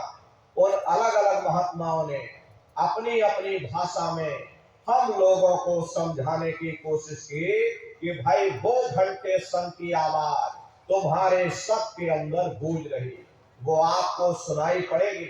लेकिन शुरुआती समय में आपको ऐसा मालूम पड़ेगा कि कहीं बड़ी दूर पर घंटियां बज रही, टंग टंग टंग, लेकिन सुनाई हर एक को पड़ेगी। प्रेमी भाई बहनों, जब घंटे संग की आवाज आपको सुनाई पड़ने लग जाए, तब आप सीटी की आवाज को छोड़ देना और घंटे संग की आवाज को पकड़ लेना, उसको आप सुनने लग जाना। जब आप उसको सुनने लग जाओगे तो वो आवाज धीरे धीरे बढ़ना शुरू होगी और बढ़ते बढ़ते इस कदर बढ़ेगी कि आपके रोम रोम में घंटे और शंख की आवाज गूंजने लग जाएगी। अरे बड़ी घनघोर आवाज होती है, बड़ी मधुर वो आवाज होती। ये जो दुनिया के संगीत आप सुनते हो, उस रूहानी संगीत के सामने ये दुनिया के संगीत कुछ नहीं है। जब आप उस रूहानी संगीत को सुनोगे, इतना भारी आनंद आपके ऊपर छा जाएगा, इतनी खुशी आपको होगी, ऐसा नशा आपके ऊपर चढ़ जाएगा कि आप सारी दुनिया को भूल जाओगे। अरे प्रेमी भाई बहनों, शंकर भगवान को वही नशा चढ़ा था। शंकर भगवान कोई गांजा भांग नहीं पीते थे। ये तो हमने आपने शंकर भगवान को बदनाम कर दिया कि शंकर भगवान गांजा भांग पीते थे, चलो हम भी गांजा भांग पिएंगे। लेकिन नारियों, शंकर भगवान ने कभी गांजा भांग नहीं पिया। शंकर भगवान जिस नशे में लीन रहते थे, वो नाम का नशा था, वो ध्यान का नशा था, वो भक्ति का नशा था। जब आप उस आवाज को सुनोगे तो आपको भी वो नशा चढ़ जाएगा, क्योंकि उस आवाज में चुंबक है। जब आप उस आवाज को सुनोगे तो वो आवाज आपको अपनी ओर खींचेगी, और जब खिंचाव होगा तो जीवात्मा का फैला हुआ प्रकाश 9 द्वारों से सिमटने लगेगा। अब ये 9 द्वार कौन कौन से हैं? देखो प्रेमी भाई बहनों, जरा अच्छी तरह समझिएगा। अरे बहुत बड़ा विज्ञान है। दुनिया का विज्ञान जब आपका समाप्त हो जाएगा तो ये विज्ञान प्रारंभ होगा। तो 9 दरवाजे कौन कौन से हैं? 2 आंख, 2 कान, 2 नाक के सुराख, 1 मुंह और 2 मलमूत्र का रास्ता, ये शरीर के 9 दरवाजे हैं। सबसे पहला दरवाजा गुदा चक्र आता है। गुदा चक्र में गणेश जी वास करते हैं। गणेश जी वहां के मालिक हैं। ये 4 दल का कवल है। यहाँ पर पृथ्वी तत्व पाया जाता। उसके ऊपर इंद्रिय चक्र आता। इंद्रिय चक्र में ब्रह्मा जी वास करते। ब्रह्मा जी यहाँ के मालिक हैं। ये 6 दल का कवल है। यहाँ पर जल तत्व पाया जाता। उसके ऊपर ये नाभि चक्र आता। नाभि चक्र में विष्णु जी वास करते। विष्णु जी यहाँ के मालिक हैं। ये 8 दल का कवल है। यहाँ पर अग्नि तत्व पाया जाता। उसके ऊपर ये हृदय चक्र आता। हृदय चक्र में शिव जी वास करते। ये 12 दल का कवल है। यहाँ पर वायु तत्व पाया जाता। अरे वास तो वो ऊपरी मंडलों में करते हैं, लेकिन उनका प्रकाश, उनकी किरणें इन चक्रों पर पड़ती हैं। उसी के ऊपर एक कंठ चक्र आता है। यहाँ पर आद्या महाशक्ति की किरणें पड़ती। ये 16 दल का कवल है। और आप सबसे ऊपर, तुम्हारी जीवात्मा सबसे ऊपर दोनों आंखों के मध्य भाग में बैठी है, जहां पर देवियां बिंदी लगाती और पुरुष जहां टीका लगाते। ये बिंदी और टीका यहाँ पर इसीलिए लगाया जाता क्योंकि यहाँ तुम्हारी जीवात्मा बैठी है, उसका श्रृंगार किया जाता। तो 10वां द्वार है जहां पर तुम्हारी जीवात्मा बैठी हुई।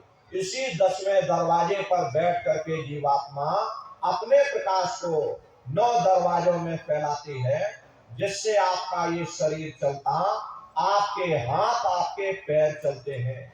जब आप भजन करोगे और घंटे शंख की आवाज को सुनोगे तो उस आवाज में चुंबक है। वो आवाज आपको अपनी ओर खींचेगी, और जब खिंचाव होगा तो जीवात्मा का फैला हुआ प्रकाश 9 द्वारों से सिमट करके यही 10वें दरवाजे पर इकट्ठा हो जाएगा। और जैसे ही यहाँ पर इकट्ठा हुआ, तुरंत शब्द जीवात्मा को खींच करके इस शरीर से बाहर कर देगा। फिर आप अपनी आंखों से देखिएगा कि हमारा शरीर ये है और हम ये खड़े। आप अपने शरीर से अलग हो जाओगे। जैसे चिड़िया होती है, चिड़िया घोंसले से निकल करके आसमानों की उड़ान भरती है और शाम को फिर अपने घोंसले में आ जाती है। ऐसे ही तुम्हारी जीवात्मा इस शरीर रूपी घोंसले से निकल करके ब्रह्मांडों की सैर करेगी, देवी देवताओं के दर्शन करेगी, राम और कृष्ण के दर्शन करेगी और घूम करके फिर अपने शरीर रूपी घोंसले में वापस चली आएगी। हरे प्रेमी भाई बहनों, ये ब्रह्मा विष्णु महादेव जिनकी सारी दुनिया पूजा करती है, आप सभी लोग ब्रह्मा विष्णु महादेव की पूजा करते हो, लेकिन कभी आपने विचार नहीं किया कि भाई जिनकी हम पूजा कर रहे आखिर ये है कौन, ये कहाँ पर रहते हैं, ये क्या काम करते हैं, हर इनके माँ बाप कौन है।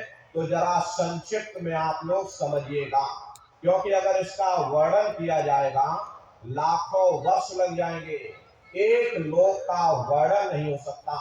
इतने विशाल विशाल लोक बने हुए, लेकिन संक्षिप्त में आपको बताया जा रहा कि किन किन मंडलों को पार करते हुए तुम्हारी ये जीवात्मा अपने 5वें मंडल पर यानी कि सचखंड में पहुंचेगी।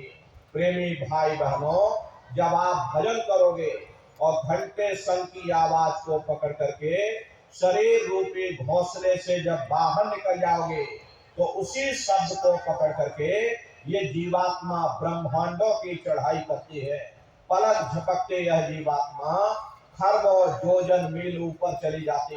ये सूरज चांद सितारों को पार करने के बाद सबसे पहले जो आपको लोक मिलेगा उसे महात्माओं ने शिवलोक कहा।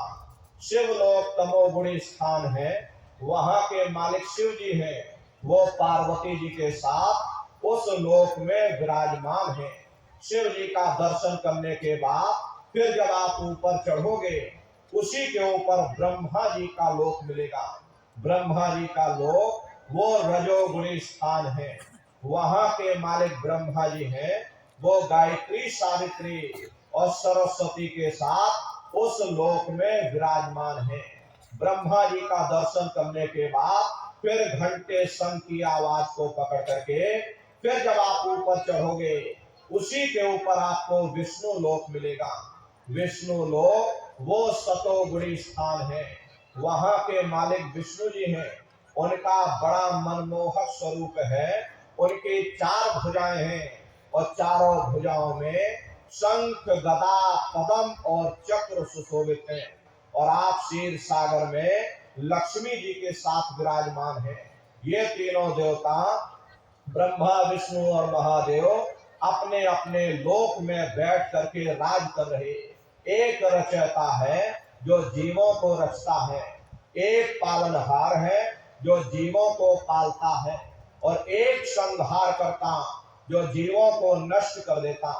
एक का काम है घड़े को बनाना, एक का काम है घड़े की सुरक्षा करना, एक का काम है घड़े को तोड़ देना। इनकी जो माता है वो आद्या महाशक्ति है। ब्रह्मा विष्णु महादेव लोक के यूपर वो आद्या महाशक्ति का लोक आता। उसी लोक को पार करने के बाद सबसे पहला देश पड़ता है, या यूं कह लीजिए कि पहली राजधानी पड़ती है, जिसे महात्माओं ने सहस दल कवल कहा। वो राजधानी है। ये ब्रह्मा विष्णु महादेव के जो लोक हैं, उस राजधानी के अंतर्गत आने वाले जिले हैं। प्रेमी भाई बहनों, राजधानी का जो मालिक है वो निरंजन भगवान है। ये ब्रह्मा विष्णु महादेव ये निरंजन भगवान के ही पुत्र हैं, और ये आद्या महाशक्ति ये निरंजन भगवान की अर्धांगिनी है। और निरंजन भगवान स्वयं तीनों लोकों के मालिक हैं। उन्हीं को त्रिलोकीनाथ कहा जाता। हिंदू उन्हीं को परमात्मा कहते, मुसलमान उन्हीं को खुदा कहते, ईसाई उन्हीं को गॉड कहते। घंटे और शंख की आवाज जो हर इंसान के अंदर गूंज रही, वो आवाज उन्हीं के मुखार बिंद से हो रही। निरंजन भगवान का जो स्वरूप है वो ज्योतिष स्वरूप है। हजार बाती की अखंड ज्योति वहां पर बराबर जल रही। हम आप यहाँ मंदिरों में ज्योत जलाते हैं, ये तो उसकी नकल करते हैं। इस ज्योति में तेल की जरूरत पड़ती, बाती की जरूरत पड़ती, लेकिन वो अखंड ज्योति ऐसी है जिसमें ना तेल की जरूरत है और ना बाती की जरूरत है। कल तो साहब ने जिक्र किया कि उल्टा कुआ गगन में, तिसमें जरे चिराग और तिसमें जरे चिराग, बिना रोगन बिन बाती और छह ऋतु 12 मास जरत रहे दिन राती। सतगुर मिले जो होए ताहि की नजर में आवे और बिन सतगुर नहीं कोई वाह को दर्शावे। वो अखंड ज्योति ऐसी है जिससे पूरा ब्रह्मांड प्रकाशवान हो रहा। जितनी भी अवतारी शक्तियां आई, राम आए, राम को वहीं से नीचे उतारा गया। इसीलिए उस देश को अयोध्या नगरी भी कहा जाता। और जितने देवी देवता ब्रह्मा विष्णु महादेव आदि की उत्पत्ति वहीं से हुई।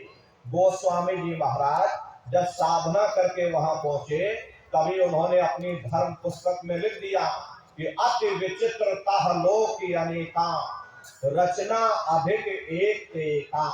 विचित्र विचित्र भांत के वहां पर लोक बने हुए, एक से एक सुंदर महल बने हुए, जिनकी शोभा अवर्णीय है। प्रेमी भाई बहनों, निरंजन भगवान का दर्शन करने के बाद फिर तुम्हारी ये जीवात्मा दूसरे मंडल के शब्द को पकड़ करके दूसरे मंडल की चढ़ाई करेगी। शाम तज श्वेत को गहना, सुरत को तान धुन सुनना, और बंक के द्वार धस बैठो और त्रिकुटी जाय कर लेना। उसी के ऊपर दूसरा देश आता है जैसे महात्माओं ने त्रिकुटी देश कहा।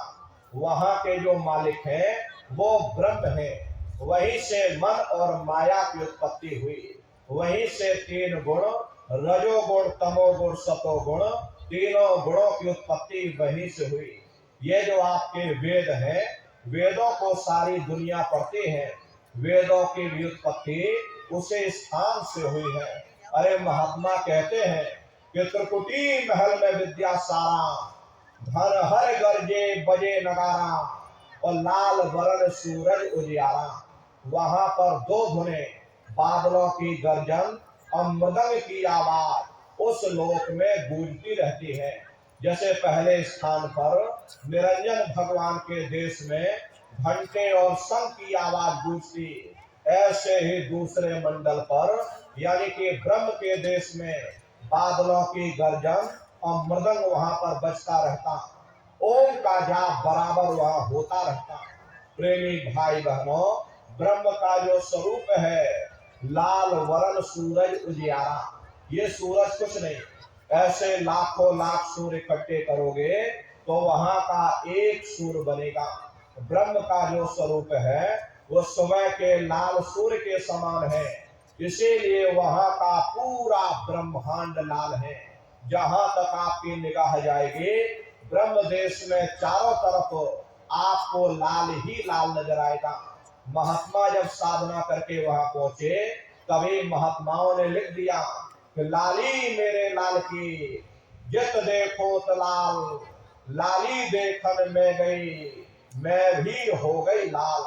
वो पूरा ब्रह्मांड ही लाल है। जितने साधक वहां पहुंच जाते हैं उन सभी को योगेश्वर कहा जाता।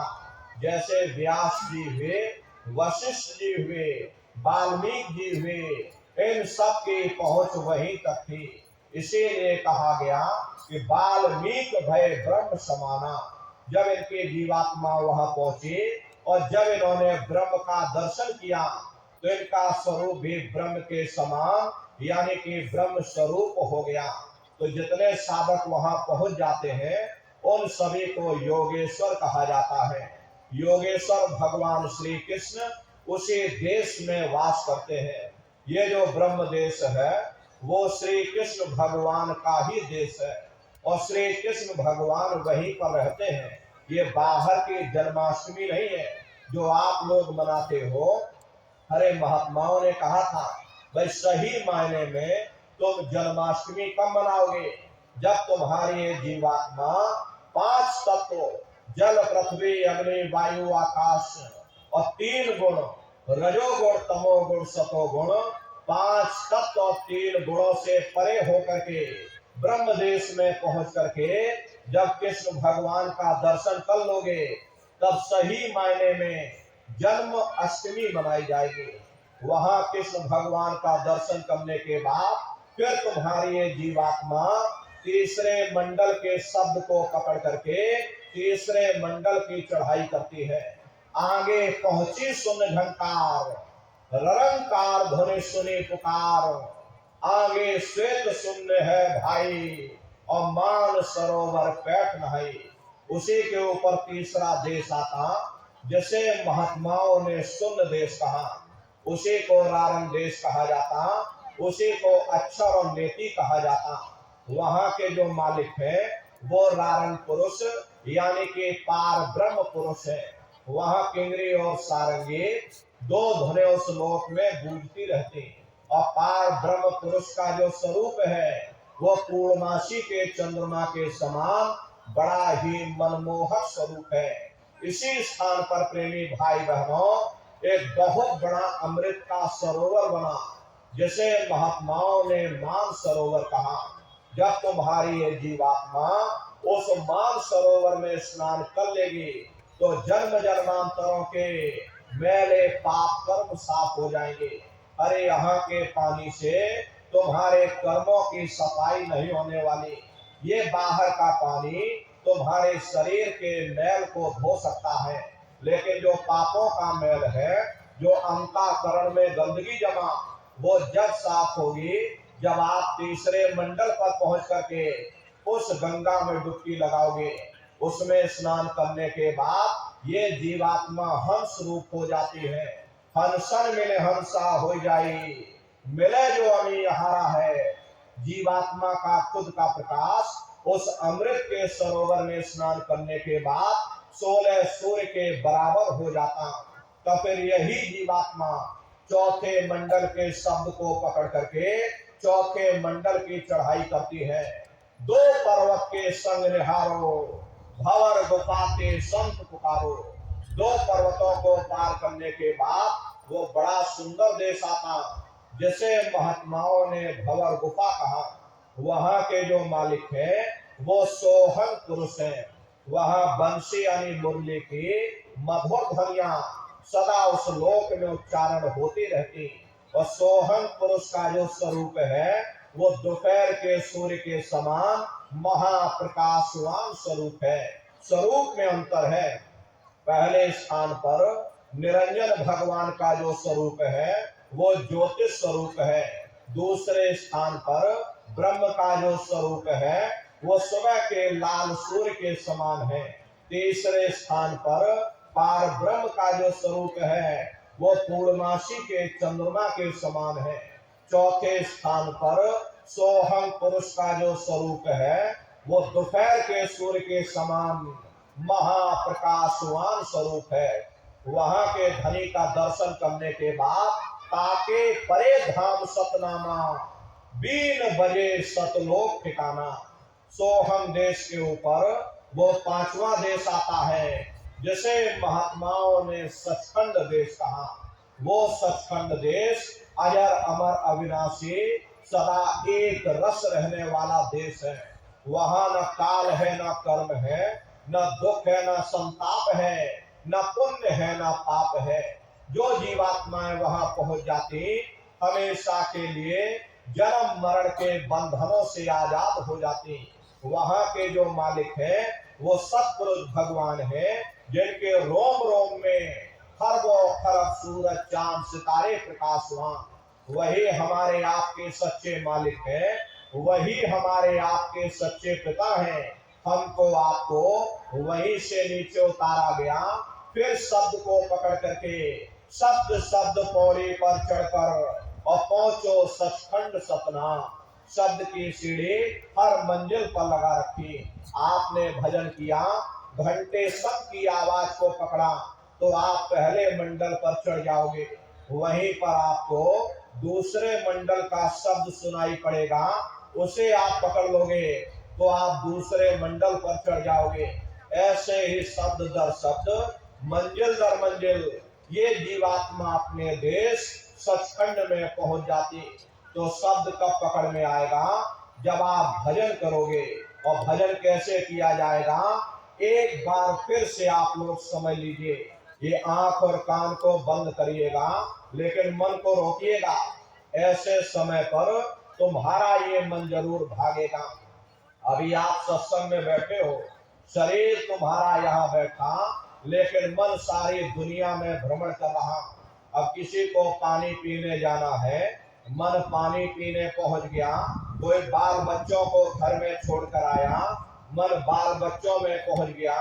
कोई दुकान दफ्तर छोड़ करके आया, मन दुकान दफ्तर में पहुंच गया। कोई खेती बाड़ी छोड़ करके आया, शरीर बेचारा यहाँ बैठा, लेकिन मन खेत में जुताई कर रहा। तो ऐसे भजन से कोई लाभ नहीं होगा। अरे जिन्होंने मार मन डाला, उन्हीं को सूरमा कहना। बड़ा बैरी ये मन घट में, इसी का जीतना कठना। अगर दुनिया में कोई हमारा दुश्मन है, वो केवल हमारा मन है। ये मन रूपी रावण कब मरेगा? जब 9 द्वारों पर फतेह हासिल करके तुम यहाँ 10वें द्वार पर चढ़ जाओगे, तब सही मायने में दशहरा मनाई जाएगी। ये बाहर की दशहरा नहीं है, जो लकड़ी का रावण बना देते हो और फूंक फांक करके घर चले आते, कहते भाई हमने रावण मार दिया। अरे महात्माओं ने कहा था भाई सही मायने में तुम दशहरा कब मनाओगे? जब 9 द्वारों पर फतेह हासिल करके तुम यहाँ 10वें द्वार पर चढ़ जाओगे, तब सही मायने में विजयदशमी मनाई जाएगी। तब ये मन रूपी रावण तुम्हारा मरेगा। तब तुम्हारी जीवात्मा, और इसी जीवात्मा को महात्माओं ने राम भी कहा। अरे आपके धर्म पुस्तकों में लिखा है, एक राम दशरथ का बेटा, एक राम घट घट में लेटा, एक राम का शकल पसारा, एक राम है सबसे प्यारा। एक वो राम है जो अयोध्या के वासी हैं, और एक राम घट घट में लेटे, यानी हमारी आपकी जीवात्मा जो हर एक के अंदर मौजूद है। महात्माओं ने कहा भाई एक वो राम है, और एक राम का शकल पसारा, यानी पहले स्थान के मालिक वो निरंजन भगवान, जिनको दुनिया त्रिलोकीनाथ कहती है, जिनका ये पूरा पसारा पूरा संसार है। महात्माओं ने कहा भाई एक वो राम है, और एक राम है सबसे न्यारा, 5वें स्थान के मालिक वो सत्पुरुष भगवान, जो हमारे आपके सच्चे पिता है। महात्माओं ने कहा भाई एक वो राम है। तो महात्मा तो उस राम की महिमा गाते। मोटी बात आप लोग पकड़िए कि भजन कैसे करोगे। तो ये आंख और कान को बंद कर लेना, ऊंचा ध्यान दे करके सुनिएगा। सीटी जैसी आवाज शुरू शुरू में आपको सुनाई पड़ेगी, उसे पकड़ लेना, उसको सुनते रहना। सुनते सुनते उसी में लीन हो जाओ। जब आप उसमें लीन हो जाओगे तो कुछ समय बाद में दोबारा आपको अनुभव होगा कि कई बड़ी दूर से एक महीन आवाज, घंटे और शंख की आवाज हमारे कानों में गूंज रही। जब घंटे शंख की आवाज आपको सुनाई पड़ने लग जाए, तब आप सीटी की आवाज को छोड़ देना और घंटे शंख की आवाज को पकड़ लेना। एक बार प्रेमी भाई बहनों, आप उस आवाज को पकड़ लो, फिर वो आवाज आपको नहीं छोड़ेगी, खींच करके शरीर से बाहर कर देगी। फिर रोज आना, रोज जाना, रोज ब्रह्मांडों की सैर करना, रोज देवी देवताओं के दर्शन करना, रोज राम के दर्शन करना, और रोज कृष्ण के दर्शन करना। तो सुमरन, ध्यान और भजन, ये 3 क्रियाएं आपको बताई गई। रास्ता बिल्कुल सच्चा है। आप करोगे, आपको अनुभव होगा, दिखाई भी देगा और सुनाई भी पड़ेगा। लेकिन इतना ध्यान रखिएगा, जो भी दिखाई सुनाई पड़े अपना हजम करिएगा। जितना हजम करोगे उतना रास्ता खुलता चला जाएगा। तो सुमरन, ध्यान और भजन नित्य नियम से आप लोग करिएगा। नागा नहीं होना चाहिए, अरे आप शरीर को भोजन देते हो, सुबह दोपहर शाम खाते हो, लेकिन कभी आपने विचार नहीं किया ये जीवात्मा जो जन्म जन्मांतरों से भूखी प्यासी बैठी, कभी आपने इसको भोजन नहीं दिया। अरे इसका भोजन शब्द है, इसका भोजन नाम है। अपना ये नियम बनाइए कि पहले हम अपनी जीवात्मा को भोजन देंगे, फिर अपने शरीर को भोजन देंगे। अगर ये नियम आपका बन गया तो आपका लोक भी बन जाएगा और आपका परलोक भी बन जाएगा।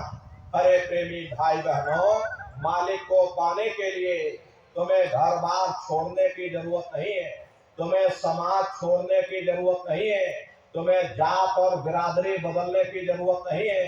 अरे जात पात के रगड़े झगड़े ये हमारे अपने नहीं है, ये सिर्फ हमारे मन की खुराफात है।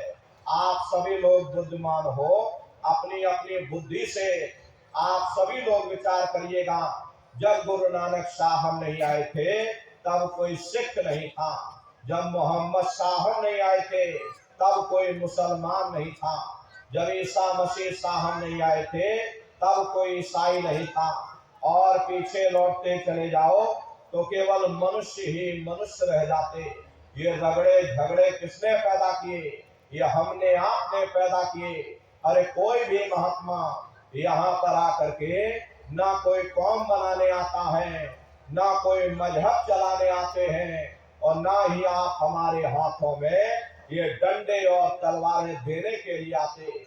अरे आप तो सच्चा मार्ग, सनातन मार्ग समझाने के लिए इस धरा भूमि पर शरीर रूप में अवतरित होते हैं।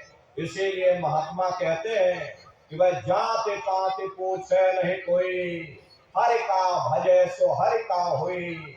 लोग यहाँ जात पात बनाते बनाते और यहीं पर रह गए।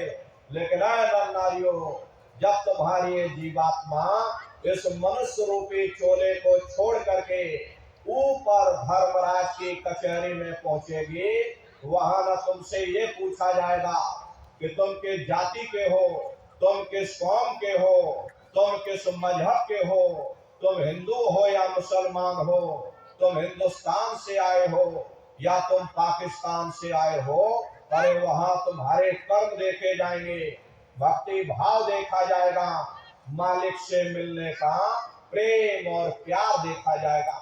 इसीलिए महात्मा कहते हैं भाई मालिक को पाने के लिए तुम्हें जात बिरादरी बदलने की जरूरत नहीं है, तुम्हें समाज छोड़ने की जरूरत नहीं है, तुम्हें बाल बच्चे छोड़ने की जरूरत नहीं है, तुम्हें घर परिवार छोड़ने की जरूरत नहीं है, तुम्हें साधु सन्यासी और बाबा बनने की जरूरत नहीं।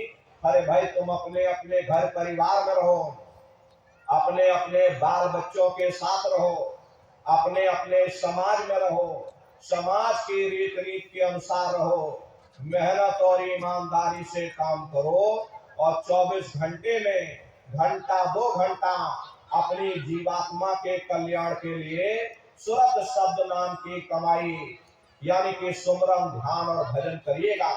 अरे नारियों, यही दौलत तुम्हारे काम आएगी, बाकी सब यही पड़ा रह जाएगा।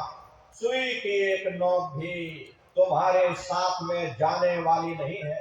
अरे बड़े बड़े राजे महाराजे आए, सारी जिंदगी उन्होंने ये किला बनाते बनाते गुजार दिया। आज उनके किलों को जाकर देखो, आज खंडहर बने पड़े हुए। विश्व विजेता सिकंदर सारी दुनिया पर राज करने का ख्वाब देखता था, वो भी मुट्ठी खोल करके चला गया। कोई क्या साथ लेकर के जाएगा? जो चीज तुम्हारे साथ में जाने वाली वो केवल परमात्मा की भक्ति है। इसलिए प्रेमी भाई बहनों, वो दौलत कमा लो जो अंत समय में तुम्हारे काम आवे, वरना ये समय तुम्हारा निकलता चला जा रहा। ये श्वासों की पूंजी दिन प्रतिदिन कम होती चली जा रही। अरे हम लोग कहते हैं कि हमारी उम्र बढ़ रही, अरे आपकी उम्र बढ़ नहीं रही, आपकी उम्र दिन प्रतिदिन घटती चली जा रही। ये चंद श्वासों की पूंजी जो ले करके आप बैठे हो, ये दिन प्रतिदिन कम होती चली जा रही। एक समय ऐसा आएगा ये बुलबुला तुम्हारा टूट जाएगा, फिर ना जाने तुमको दोबारा मनुष्य शरीर मिले ना मिले, अरे तुम भटकते रह जाओगे युगों युगों के लिए नरकों और चौरासियों में। इसलिए प्रेमी भाई बहनों, अहो भाग्य है आपका, आपको ये मनुष्य शरीर मिल गया। इस मनुष्य रूपी मंदिर में बैठ करके वो आत्म धन कमा लो, वो रूहानी खजाना कमा लो, जिससे तुम्हारे जीवात्मा का कल्याण हो जावे। तो सुमरन, ध्यान और भजन नित्य नियम से आप लोग करिएगा, और सभी लोग शाकाहारी रहना, क्योंकि हमारे गुरु महाराज ने शाकाहार पर विशेष जोर दिया। गुरु महाराज हमारे कहते थे कि बच्चे बच्चियों तुम लोग शाकाहारी रहना, शाकाहार का प्रचार करते रहना, इसी से देश और दुनिया में भारी परिवर्तन होगा। अरे नारियों, परिवर्तन कोई कानून बनाने से नहीं होता, परिवर्तन कोई आंदोलन करने से नहीं होता, परिवर्तन कोई तोड़ फोड़ करने से नहीं होता। परिवर्तन तब होता है जब लोगों के विचार बदलते, लोगों की भावनाएं बदलती, और विचार जब बदलेंगे जब लोगों का खान पान शुद्ध होगा। अरे देसी कहावत है कि जैसा खाए अन्न वैसा होए मन। जब इंसान पशुप्रति भोजन करेगा तो उसकी बुद्धि स्वतः ही पशुओं जैसी हो जाएगी, सोच विचार उसका चिंतन स्वतः ही पशुओं जैसा हो जाएगा। फिर इस शराब के नशे में माँ बहन बेटी की पहचान खत्म हो जाए, उस शराब को पी करके यह कैसे पता चलेगा कि क्या अच्छा और क्या बुरा है। यही कारण है कि आज भर समाज में ये दुनिया भर के अत्याचार और दुनिया भर के व्यभिचार फैले हुए।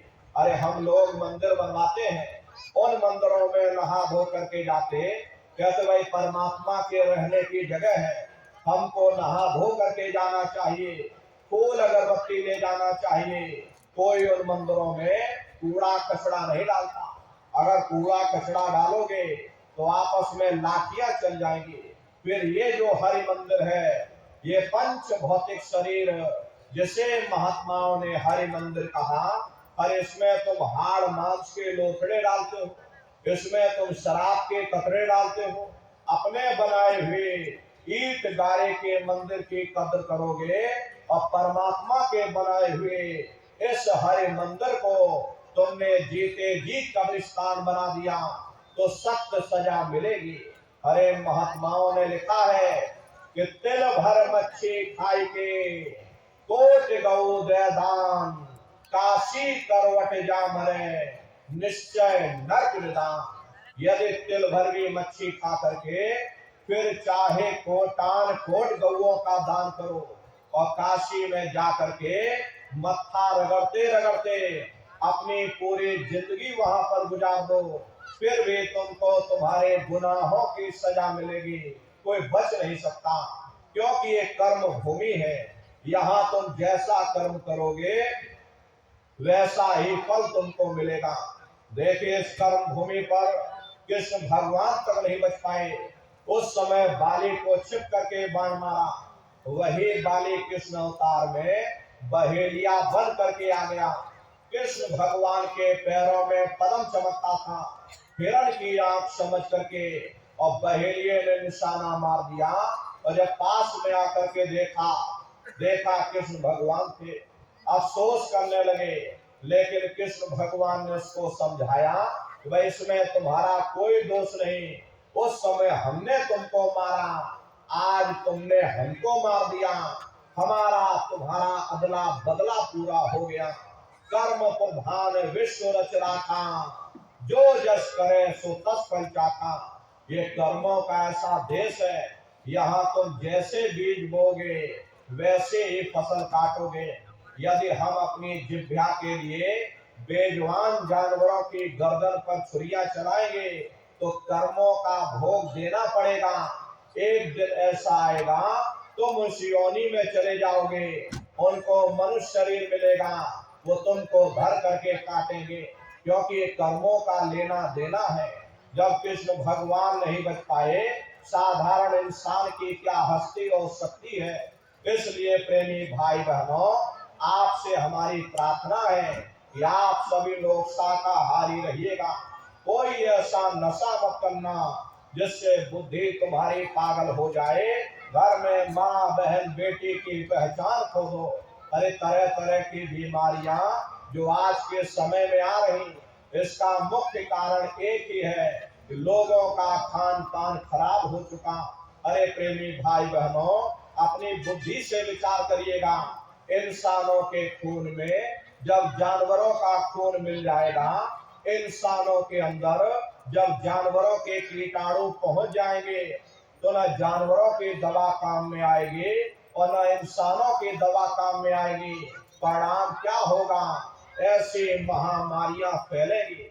अरे प्रेमी भाई बहनों, आप राम को मानते हो, आप कृष्ण को मानते हो, तो उनके आदर्शों पर भी चलना सीखो।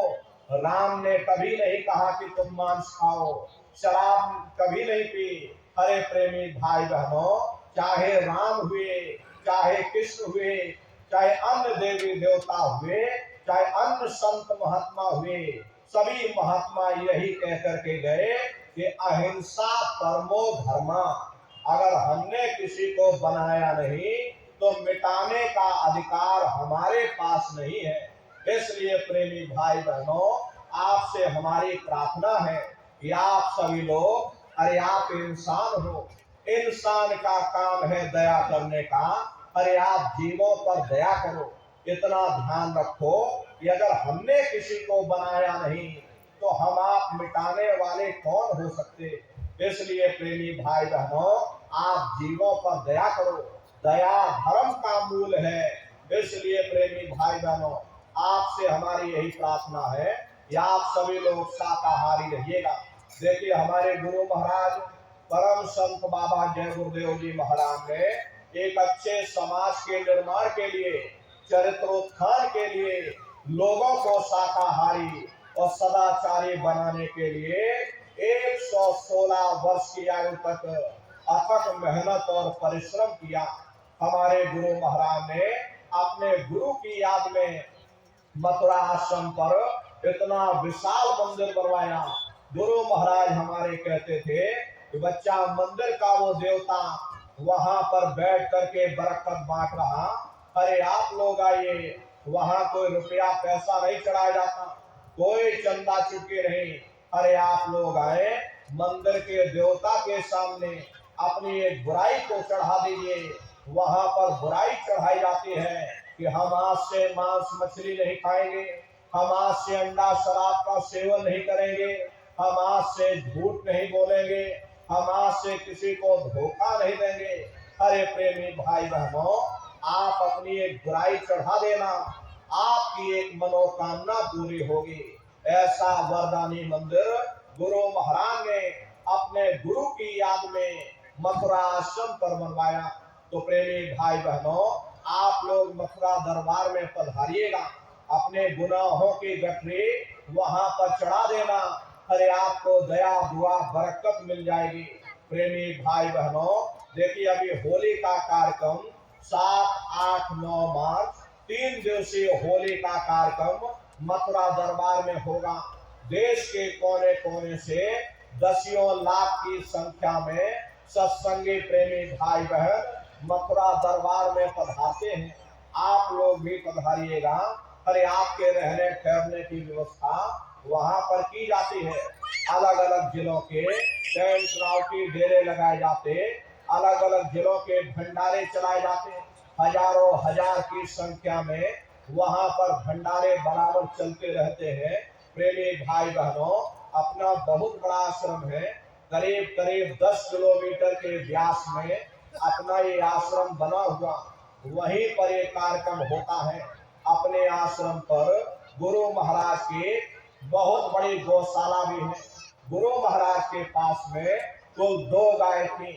2 गायों का इतना बड़ा परिवार है कि आज के समय में करीब करीब 3000 गाय हैं और 3000 से ऊपर सांड हैं।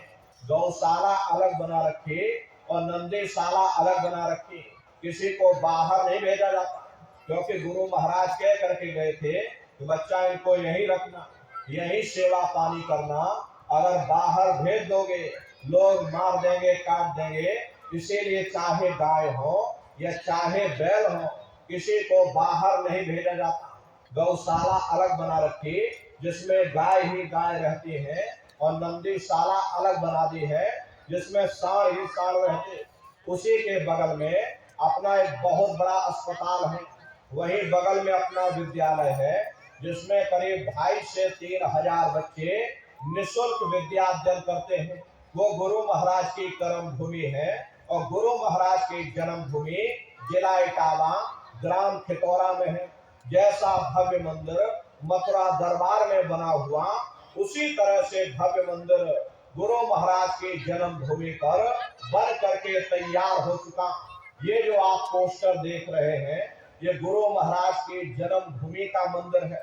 10 साल लग गए, धीरे धीरे ये काम चलता रहा, कभी रुका नहीं। धीरे धीरे बराबर सेवा चलती रही, काम वहां चलता रहा, और आज गुरु महाराज की दया कृपा से ही गुरु महाराज की जन्मभूमि पर भी भव्य मंदिर ये बन करके तैयार हो चुका। ताजमहल उसके सामने कुछ नहीं, ऐसे 2-3 ताजमहल खड़े कर दोगे, एक भव्य मंदिर दिखाई पड़ेगा, पूरा मार्बल से बना हुआ। करीब करीब 2 से 2,500 बीघे में अपना वो आश्रम बना हुआ। प्रेमी भाई बहनों, आप लोग पधारिएगा, गुरु महाराज की जन्मभूमि और गुरु महाराज की कर्म भूमि का दर्शन दीदार लाभ प्राप्त करिएगा। तो होली का कार्यक्रम होगा, सभी प्रेमी भाई बहन सपरिवार पधारिएगा, और अपने अपने बच्चों को भी बराबर आप सभी लोग सत्संग में लाते ले जाते रहिएगा। हम लोग ये सोचने लगते हैं कि अरे बच्चों को क्या करेंगे ले जाकर, इन बच्चों को घर में रहने दो, इनकी पढ़ाई लिखाई की उम्र है, अभी इनको पढ़ाई लिखाई करने दो। ये सत्संग सुनना, ये भजन पूजा पाठ करना, ये तो हम लोगों का काम है, ये हमारी आपकी एक गलत सोच है। प्रेमी भाई बहनों, पढ़ाई लिखाई जरूरी है, ये प्रेमी भाई बहनों शिक्षा बहुत जरूरी है।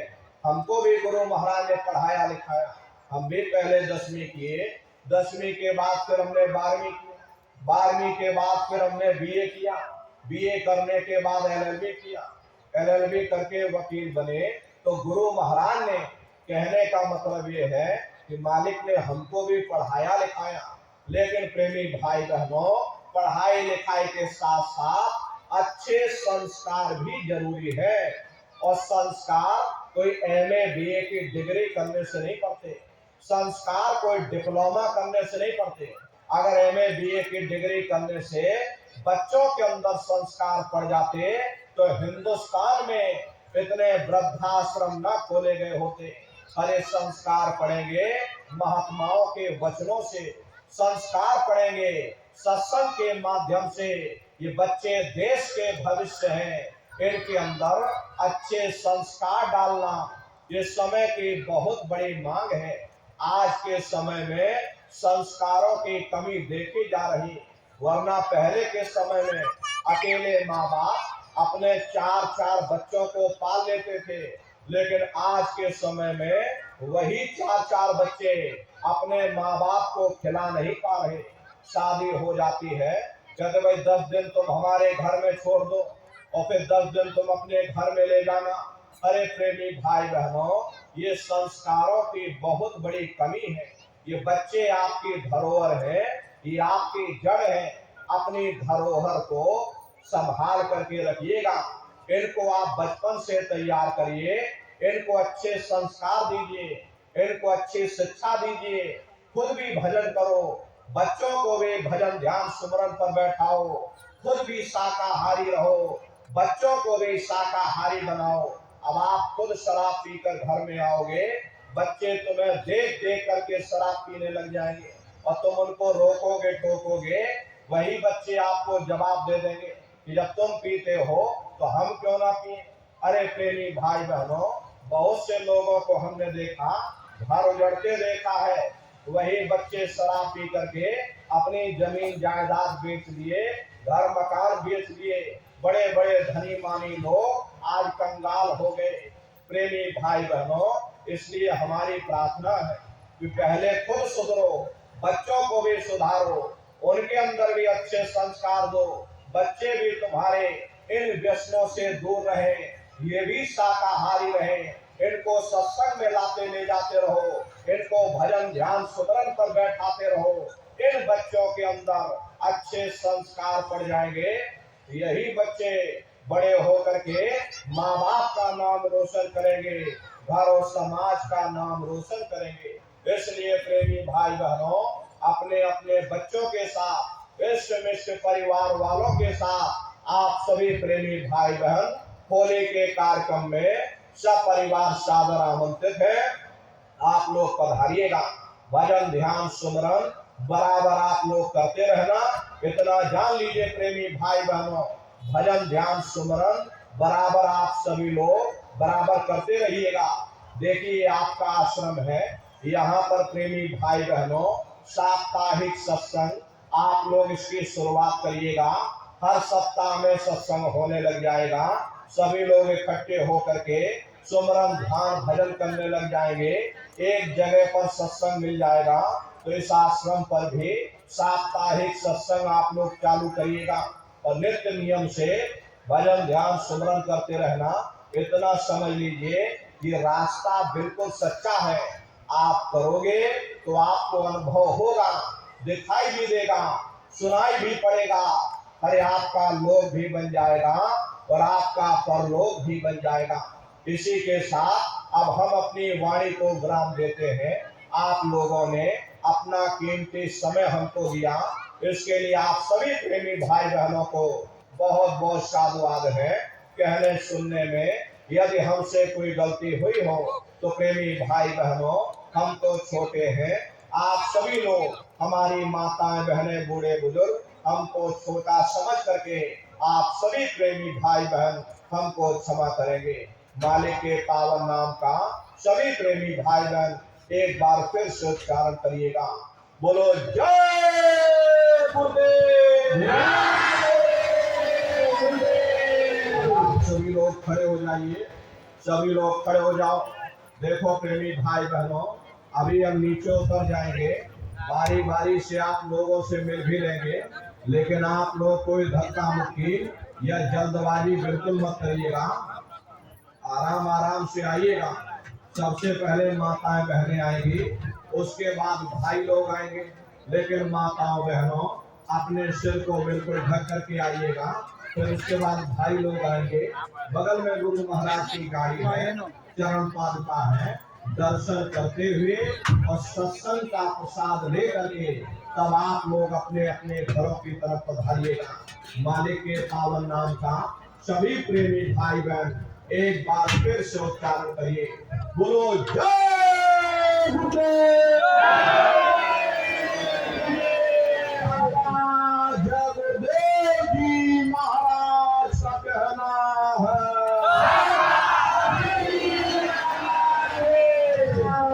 खाने से होगी भलाई,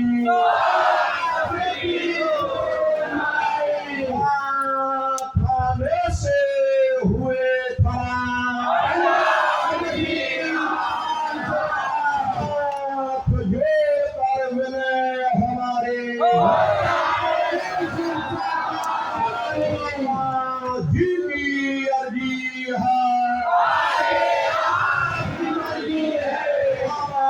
जगदेव जी महाराज का कहना